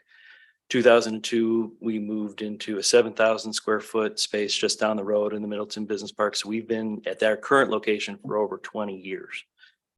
So our goal now is to do that same jump to try to create a new facility and a new home for us that'll hopefully last even longer. That'll be in this kind of multiple decade circumstance of what will be successful for our people, what will be successful operationally, what will be more advanced in its operational ability, what circumstances can even be safer, can fulfill the requirements of what a modern laboratory creates. And there's a challenge in that in construction and in design and in engineering that put it at a scale that's a little bit more challenging than traditional office and warehouse space. Now, in our facility, we'll have to deal with traditional office and warehouse space as well. But one of the challenges in the investment in this type of move to being able to create a more advanced laboratory facility means an added investment in the design and in the engineering and into the planning. Let's go ahead and go to the next one. So Arrow Eberly is our architect. Vogel Brothers is the construction managers. We've engaged M2 for structure, Weiser for civil. Salis O'Brien is the main engineer on the project. So a whole team has come together to be able to get us to this point where we're in the first third leading into the second half of construction documentation. So we're finally at a point where we have enough detail where the estimates are coming in an accurate manner. That in combination with the fact that construction costs have continued to go up and labor costs have continued to go up and interest rates have not gone down means that the cost of the project has now gotten up to $16 million. So 14.5 on construction, additional million on professional fees, 300 plus on the land. So it's where we're going to land at 16 million. So at that point, we're past the point of safety for us and our cash requirements, both to handle the jump in the investment on the expense, as well as making sure we're doing the most important thing, which is maintaining our commitment to payroll and our commitment to our people. So we're at a point where the project is no longer successful without some assistance. And the most important assistance that we would ask of the Village of Waunakee is to reduce our requirement to property taxes within the first 10 years of our occupancy. So we have fully committed to making the payments of that tax over a longer period of time, but it will be very helpful for us, if not necessary for us, in order to reduce that risk within the first 10 years, making sure the cash can go to everything that's going to go into occupying a new building of this size and of this operational character, which will be more advanced than what we're currently doing now. And more important than that is the ability to continue to feed the human powered engine that we are as a company and make sure that we're committing to that. So we're finding other ways of reducing our cost and handling our financial risk mitigation, but taxes landing on that in the first year of occupancy, that's going to be a bit of a challenge. So go ahead and hit the next slide.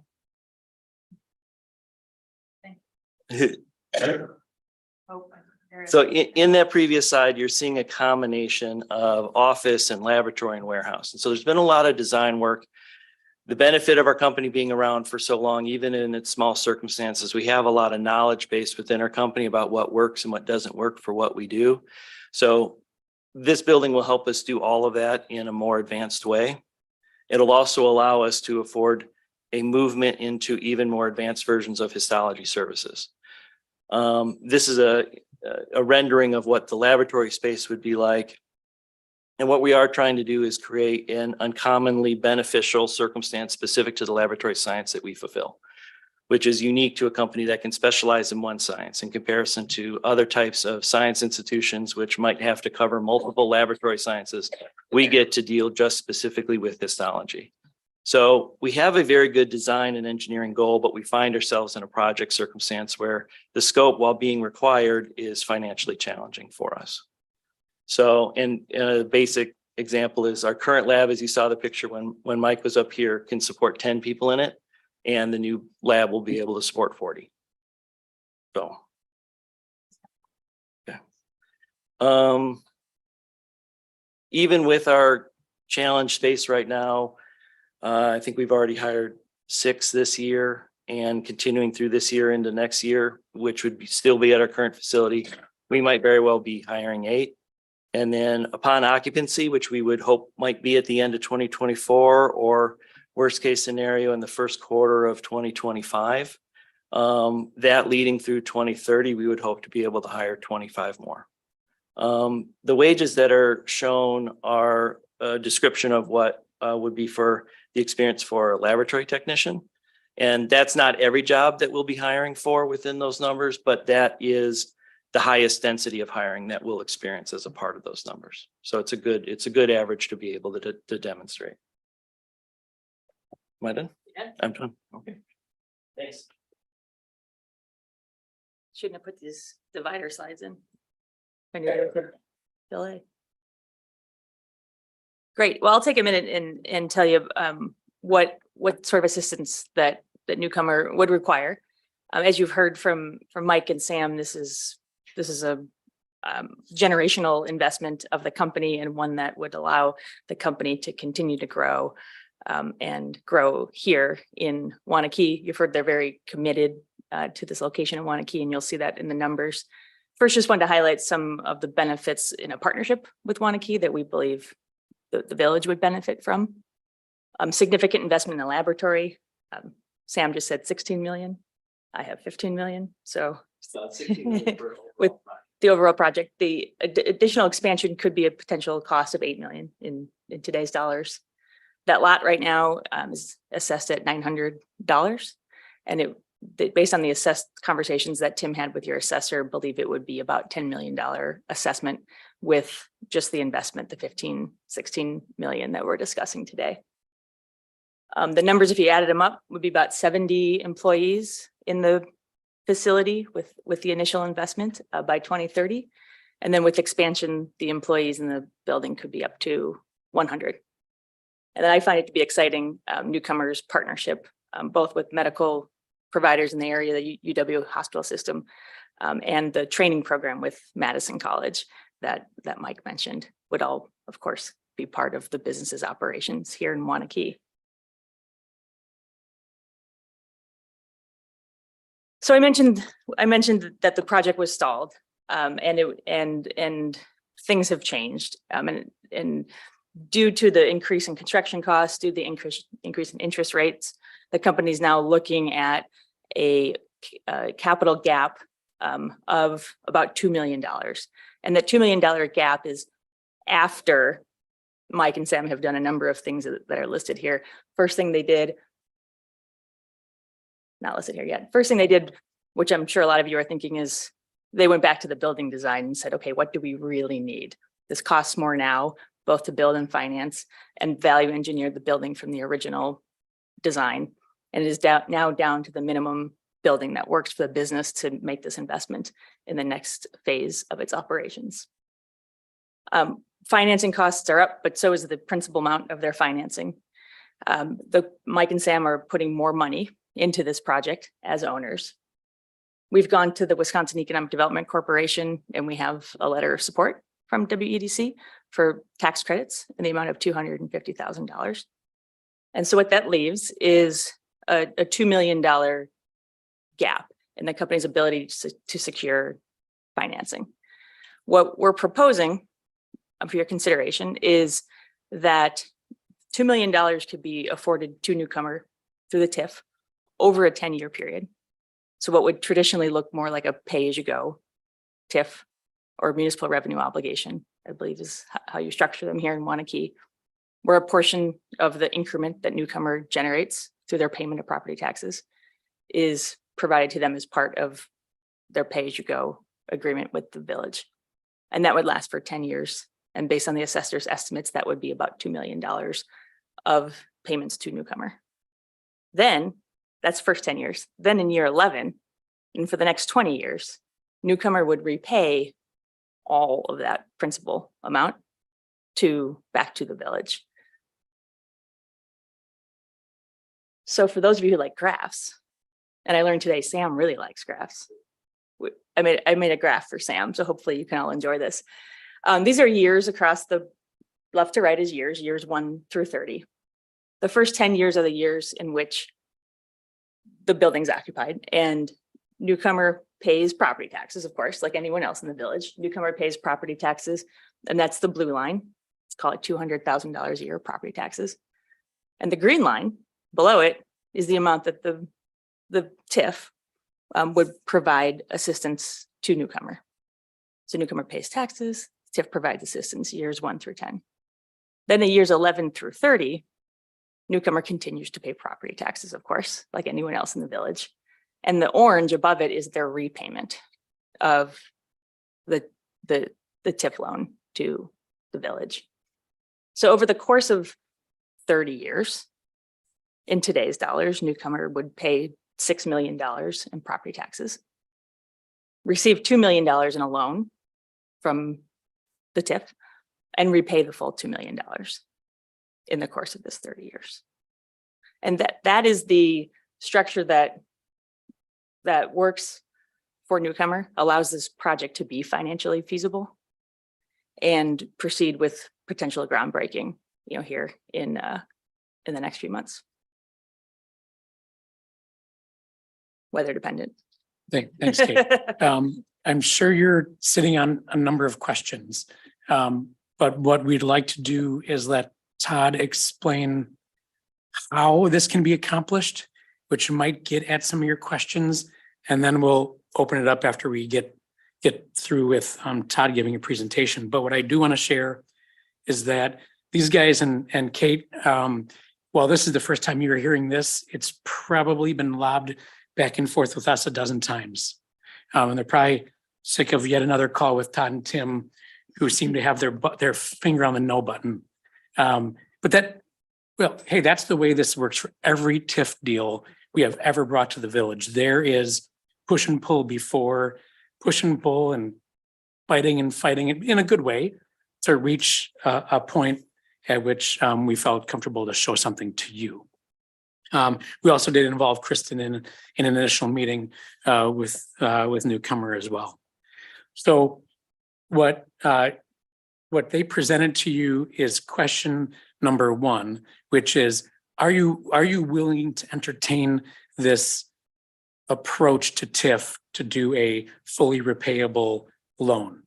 That's one question. If that question is yes, then what Todd is going to explain, Todd Taves from Ellers is going to explain, is 2 potential approaches to arrange a TIF district, one being an amendment, the other being a new creation, to achieve that result through a TIF mechanism. So if one is yes, then your next choice is decide which of those 2 approaches Todd's going to share work the best for you. And then I guess to kind of get to the end of the evening, what Tim and I would be looking for, if your answer to 1 is yes, we're willing to entertain this, and you decide on an approach, we would want authorization from the village board to proceed with our work with Ellers, just as we did not long ago, to initiate steps with TID 10, to initiate steps with project plan development, that whole process to foster the TID process with Ellers' help. So with that, I'm going to turn it over to Todd then to share some of the how could this be done. Sure, thanks, Todd. And I don't think Tim got a chance to elbow you. Excuse me.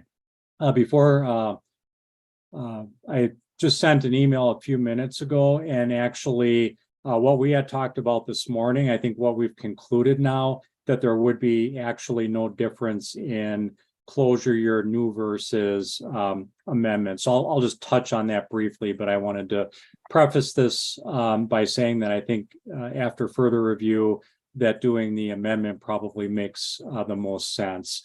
So I'm going to share my screen. And first, I'll just briefly cover. Maybe before you go, Todd, just to be clear, we're going to be talking about a potential amendment. The amendment we're talking about is the current octopi TID, which used to be the Tormac TID. That's the new development on the north side of Unique Drive, where they have the new warehouse. That's district's been amended once already when it went from Tormac purposes to octopi purposes. So that's the potential amendment. Amend that to add the Newcomer property to that district. The other option that Todd had evaluated was a standalone district, solely the Newcomer site. So hopefully that kind of clicks better. Right. And very quickly with respect to creating a new district, and just so we have sort of a baseline frame of reference. So when we look at evaluating it as a standalone district, we're taking the assessor's estimate of $10 million to be put in place not later than the end of calendar year 2024.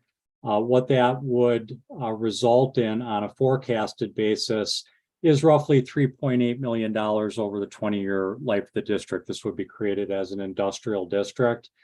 And if we were to make payments for a term of 10 years, my projection actually shows we don't quite hit the 2 million. It would come in at 1.8.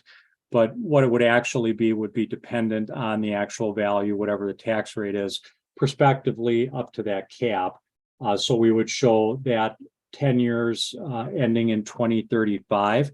On my schedules, I don't show the repayment because that would occur outside of the construct of the tax increment district. So important point here is simply that if you were to do this as a separate district, it would need to remain open to the year 2035. That would be the 10 years of payments to newcomer, and then that repayment would commence in the subsequent 20-year period. The other thing we tested that Todd just mentioned was looking at the original Tormac, now Octopi TID. So we've taken the same numbers from the exhibit I just showed you and layered that into the base model we have for that district. So we still have estimates as to the value of the Octopi brewery expansion and warehouse, but expected in total to result in about $20 million of incremental value. And then we add to the top of that same $10 million in 2024 for the newcomer project.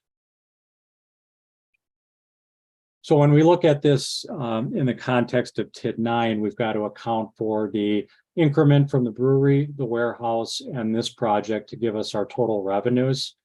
And when we then layer in the obligations that the village has already made to pay certain amounts back to Octopi, that would be this stream of payments for the brewery, the stream of payments for the warehouse, and then we layer in that 2 million.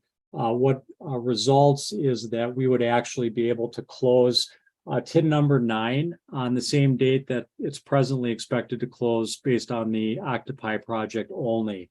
So what this assumes, and at this point we're discussing a concept, but when we talk about deal terms and the potential things that you would consider putting into a development agreement, this assumes that the terms of the agreement would provide for the village the option to essentially make prepayments and close the district entirely in 2031. So you'll notice there are still payments that would be due to Octopi here, payments that would be due to newcomer here. And so the way that would be accomplished is simply a lump sum allowing you to close the district, or those monies could be set aside in a separate account and paid out on schedule. But this indicates that the collective financial resources of both projects would not extend the currently projected closure date of TID number 9. And Todd, the change was what we had discussed earlier this morning. I did not account for this increment here. Got it. Yeah, that's why we have a difference now. Yeah, Tim showed that to me. One thing I would note about what would occur in the case of TID closure, as we're suggesting in either of those scenarios, is the repayment process of newcomer repaying that 2 million or whatever the number is to the village would be coming straight to the village. Now, your question is, well, where did that money come from in the first place?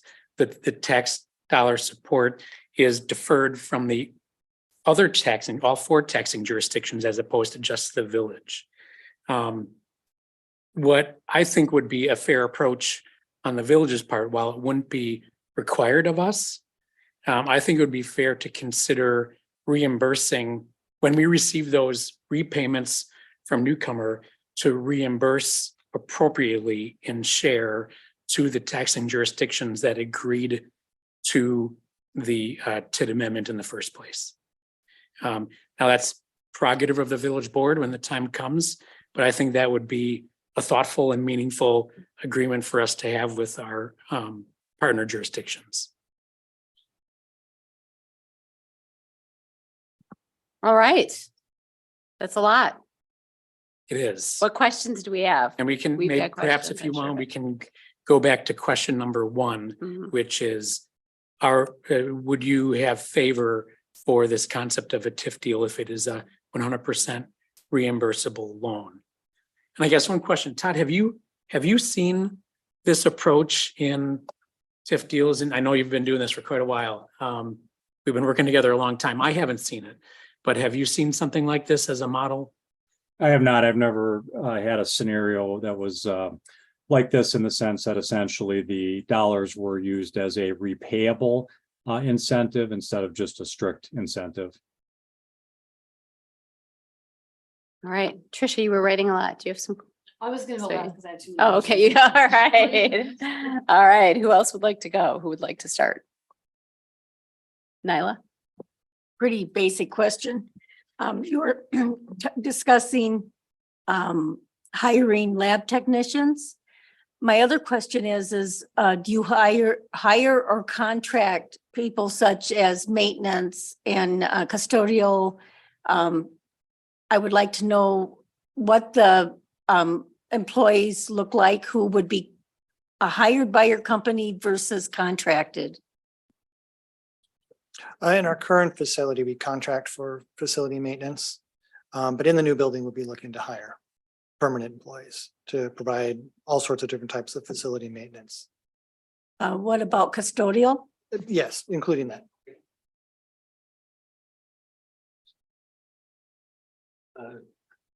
So we contract custodial, but we handle maintenance ourselves right now. So the one change would be the addition of trying to do a full-time hire for custodial.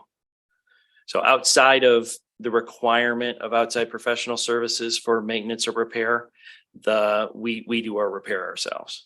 So Thank you. maintenance is already in-house. Custodial, or at least a portion of custodial, like so for example, in the lab, we do our own cleaning in there because we don't want anybody else specifically in there. And warehouse actually takes care about 60 to 70% of their environment. So our outside contracted custodial right now is really mostly just the office and in the shared spaces and some elements of the warehouse. And we would look to make that a full-time hire in the new facility, Thank or you. full-time hires in the new facility. Okay, thank you. Right. Other questions or comments? None? All right. No, I obviously have had a lot of experience with projects that are asking for incentives or assistance. And I will say too, this is the first time I've seen a proposal in this type of a format where it's not only kind of being borrowed, for lack of a better word, but they're accruing the benefits over a 10-year period and then repaying it over a 20-year period. That's pretty unique and one of a kind. And I think it goes without saying, like, we understand why Waunakee would want this type of a company in its business park. It complements the other businesses that we have there.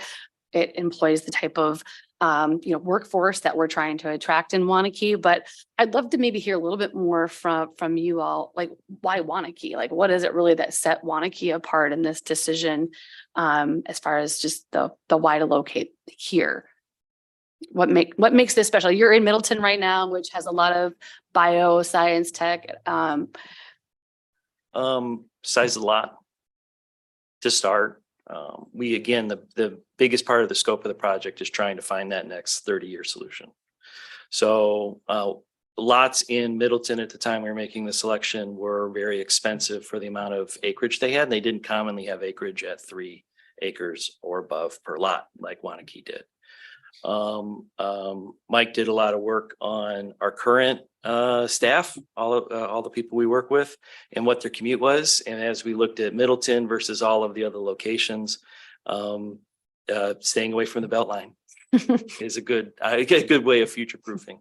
So a lot of work went into looking at this general area. And we chose that we liked this location and the uniqueness of it. But the other reality is we are trying to find the best solution overall for the project. So. Awesome. Sure. The running joke with site selectors in the industry, and Tricia and others might know this, is that these processes happen and then often the location ends up where the owner lives. And that is the case here. Sam, I don't think we've mentioned this yet. Sam's a resident of Waunakee. So proximity to the owner is always avoiding the belt line. Yeah. Understood. Thank you guys. My other question is more for Tim or Todd. When we're proposing perhaps if we were to move forward with this and in that 20-year period that follows and the repayments come in, is whether or not there was a difference in investment that the village has already made into that park, where if we want to be just cognizant of, well, that's awesome and it's great and like also probably unheard of, where we don't have to repay in that format. If there is some other considerations we want to make based on the initial investments that we've made into that area that consists of TID 10 or the octopi TID or whatever we're calling it. And you don't have to answer. I'm just something that Is the question what other projects might be needed from an infrastructure? no, like if this benefit over 10 years that's going into this location, if there were other upfront investments that were made by the village prior to this, leading up to it, that as it gets repaid in that 20 years, if there's some maybe proportionate amount that comes back to the village versus the other taxing jurisdictions. Oh, okay, I see what you're saying. I believe, and this might be off to Todd, is whether there's other project costs besides those that he laid out. Now, keep in mind that this particular TIF district is an overlay over the original business park district that took care of the underlying infrastructures. So the existence of the district related to Tormach, then Octopi, and now potentially Newcomer, all relates to elements of incentive to the project as opposed to infrastructure. With that said, now this might come out more when if we proceed in talking about a project plan. I think this might come up that there may be an opportunity in what's designed, whether it's a standalone district or this amended one, to consider what else the district may be able to do that we're not contemplating at the moment. Now, I'm thinking about things like the impact that a Newcomer and an Octopi will have on some future intersection from Hogan Road onto 19113. We've projected that as a $3 million intersection-ish. Partly why we're pursuing the TID 10 concept initially. And we could talk about whether we could be satisfied with the planned retirement year for the district, or consider extending that life with the thought that that could support repayment of the village's investment in other elements of infrastructure that benefit these properties. So that may be sort of that might be a nice kind of sidelight to the potential here for the village as we look at some potentially significant infrastructure to serve that whole area. But Todd did not build in any of those potential project costs. We would explore that if you authorized us to pursue a project plan process. Okay, so. Right. Other questions or discussion? I just want to clarify, I'm looking at this and I'm not seeing that there is any risk to the village for this beyond what we would normally see in any other. Is that accurate? Or now, I think that the full breadth of risk mitigation is going to occur in the development agreement stage. Sure. Where we would be negotiating with Newcomer. In that, channeling Brian Kleinmeyer again, we would be talking about things like position with regards to a mortgage. If they sell the building, village repaid first. Elements of personal guarantee and how those are backed up. If in fact a mortgage doesn't, our position on the mortgage doesn't fulfill the obligation back to the village. So those are protections that we need to negotiate with Newcomer. I've had initial discussions with Kate with the understanding that those are things that they're aware of, but we haven't entered that stage yet. But with those, there's always risk. But I think with some of those elements, this would be as risk less a TIF deal than I've seen us pursue before in Waunakee. Okay, that's what I was feeling too. I just was curious if I was missing something or not. Robert? I'm struggling with this one initially because with rates where they are, a 0% loan, I feel like we're going to be painting a target on the village's back from a lot of developers if and when we do something like this. And that's a bit concerning. I feel like that if I get what we decide tonight is if we decide to allow staff to do the work tonight, that we're not committing to anything yet. This feels like it's going to be a struggle to have some sort of equity compared to what other people are going to ask in the future if we go down this road. So suffice to say, I'm not sold on it tonight, but I mean, the only positive I see on here is just that at least we still have a cost recovery agreement if we do go down this road and start this process. So if MLG is willing to do that, then I don't see any huge problem with starting the process, but I feel like there's a lot of information that we still don't have about this. I mean, like doing some napkin math, just the cost of creation of each job is pretty tremendous using some of the projected numbers. Doing overlays on TIFs always sounds terrible, especially when it's greenfield development. And it's just, it doesn't seem compelling. Tonight, I'm not seeing the but-for test being satisfied. But again, I also will admit it feels like I'm making a decision with like one hand behind my back and my eyes blindfolded on this. So that's, I don't think I actually asked a question. I think I just rambled for the last 2 minutes, so I'll stop there. I would say, Robert, in this case, we would have a new cost recovery agreement just with newcomer. Okay, because it was listed as, it stated in the recommended motion that it was MLG Capital. I wonder if that was a cut and paste. That possible? It would be. But somebody will be doing a cost recovery agreement. Yes, and then responsible in the event that we don't end up creating the district. Okay. Aaron and Sam. As Trish asked my question, I think I was just hoping to get more of a like, well, I want a key, but thank you for your presentation and staff for your back and forth before it came to us. I was glad to hear that no one else had seen something like this because I was like, done this a few years, but this is new territory.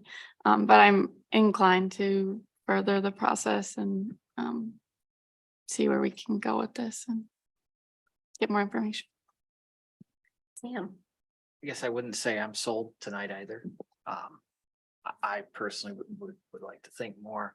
And I again worry about, like what Robert said, painting a target on our back, and everybody else we're gonna want a 0%.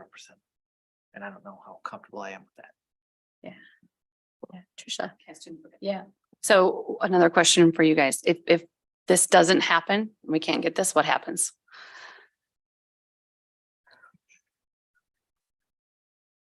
We're gonna stall. We have a lot of commitments financially in the design and engineering requirements of the project, so we need to fulfill those short-term commitments that we have to the team. And then we're gonna stall. Shutter the project and have to figure out what we're gonna do. So we will not move forward within the timeline we're trying to proceed with if this doesn't process in a timely manner. That's on us, not necessarily on you guys, but that's where our reality is. When the approval to inquire about TID 10 that had happened by the board a month and a half ago or a month ago, we were hoping that was going to process at a certain amount of time and be included and have the opportunity to participate in that. When that delay happened and the forecast that might be 12 or 18 months, then that falls out so far outside of our guidelines that it just, at the intersection of all the pressures that we have, it starts breaking at a breaking point where we can't move forward without this assistance. We still own the land. We still have the project that's on the paper, but it'll be shuttered and cold watered, and Mike and I will have to assess our options. Thank you. Thank you. And for Todd, the question of the 0% and given the market right now, but I don't have enough history with the village's tax increment incentives that they've offered to other companies, but has there been of a repayable loan in its entirety done in this way? I mean, regardless of what interest rate has been applied to it at all? Not that I recall doing here. Todd? No, this is a new design for us. To Robert and Sam's point about the interest, and we have not negotiated this point or even discussed it. A lot of moving parts, but and I guess this ends up being an issue of risk willingness on a part of newcomer, but perhaps if that is an issue and you're worried about setting the zero interest precedent for some future deal, even though we handle every deal on a case by case basis, I wonder if there's room to negotiate a portion of that 20 years without interest, with then interest backloaded in later years, offering the opportunity for newcomer with additional investment, the chance to pay it off sooner in order to avoid later year interest. That's only Todd speculating a set of cards we could play with these guys who've not talked about it, but maybe we don't have to solely say that zero is the only answer on the interest column, but we'd have to talk. So you're proposing something like the old, like, no interest if paid within First 10 years or whatever. Yeah. And Yeah, I was gonna say, so I was thinking like when you buy the couch. I Okay. mean, the one thing I like about that is every company we have come to Waunakee, we desire to see them succeed and grow and be successful and get bigger and better. And I think that is essentially saying we hope the very same for newcomer. It's also to their benefit in terms of the deal that was struck. So anyway, whether there's a wrinkle there we can work on. We want to talk about that. For my take on it, I enjoyed meeting you guys the other day, and thank you for the presentation today. And thank you again for coming out to talk to us. The flip side of it is something like this works. Do we always, or do we tend to favor structuring TIF like this, where other organizations that come to us, we're saying, yes, we will essentially loan you the money through TIF or TID and structure them much differently than the way we are now. Given the kind of the sentiment in Waunakee against TIF among some of our constituents, not all of our constituents, I feel like this might be another tool in what is at any municipal level, a very small set of tools that we have to offer to companies when they're trying to grow our local economy. Do we have any other questions? Not? I'm going to make the motion then. Motion to assign the Community Development Authority the task of conducting a TID creation amendment process for a new TIF district in the Waunakee Business Park, and authorize the village administrator to engage Ehlers and Associates for providing TID coordination services contingent on it's not MLG Capital, it would be newcomer, signing the cost recovery agreement and placing an escrow. An appropriate sum is determined by the village administrator. I'll second. And yes, one correction. Yeah, just clarification. So in the motion, both options are listed, the amendment and the amendment. creation. So we're literally looking for It is one. amendment. Thank Yeah. you. Thank you. Yes, no, I did actually read that exactly as written. I'll still second even with change. Thank you. All right. Any discussion on the motion? Seeing none, let's call the question. All in favor, say aye. Aye. Opposed? Nay. No. Okay. All right. Roll call vote. Voice. I didn't hear. We don't know who said. I don't know who said what. Yeah. Okay. So Roll call. was there? Roll call. Yes, I think we need to do a roll call vote. Sounds good. All right. So Nyla Fry, Nay. Trisha Brown. Hey, I'm sorry, you said nay? yes, Okay. no, yes, yes. Yay? With Thumbs a up Y, or down? yay. Yes. Okay. Just want to get it right. Sam Kaufman. Nay. Kristen Rungy, Yes. Aaron Moran, Yes. Joe Zisselsberger, Yes. and Robert McPherson. Nay. So that is a 4-3 vote. 4 in favor, 3 opposing. Motion carries. All right. Thank you for coming today. Thank you. All right, that appears to be the last item on our list. Motion to adjourn. Second. All in favor? Aye. Happy 4th of July, you guys, or 4th of July Eve tonight. All right.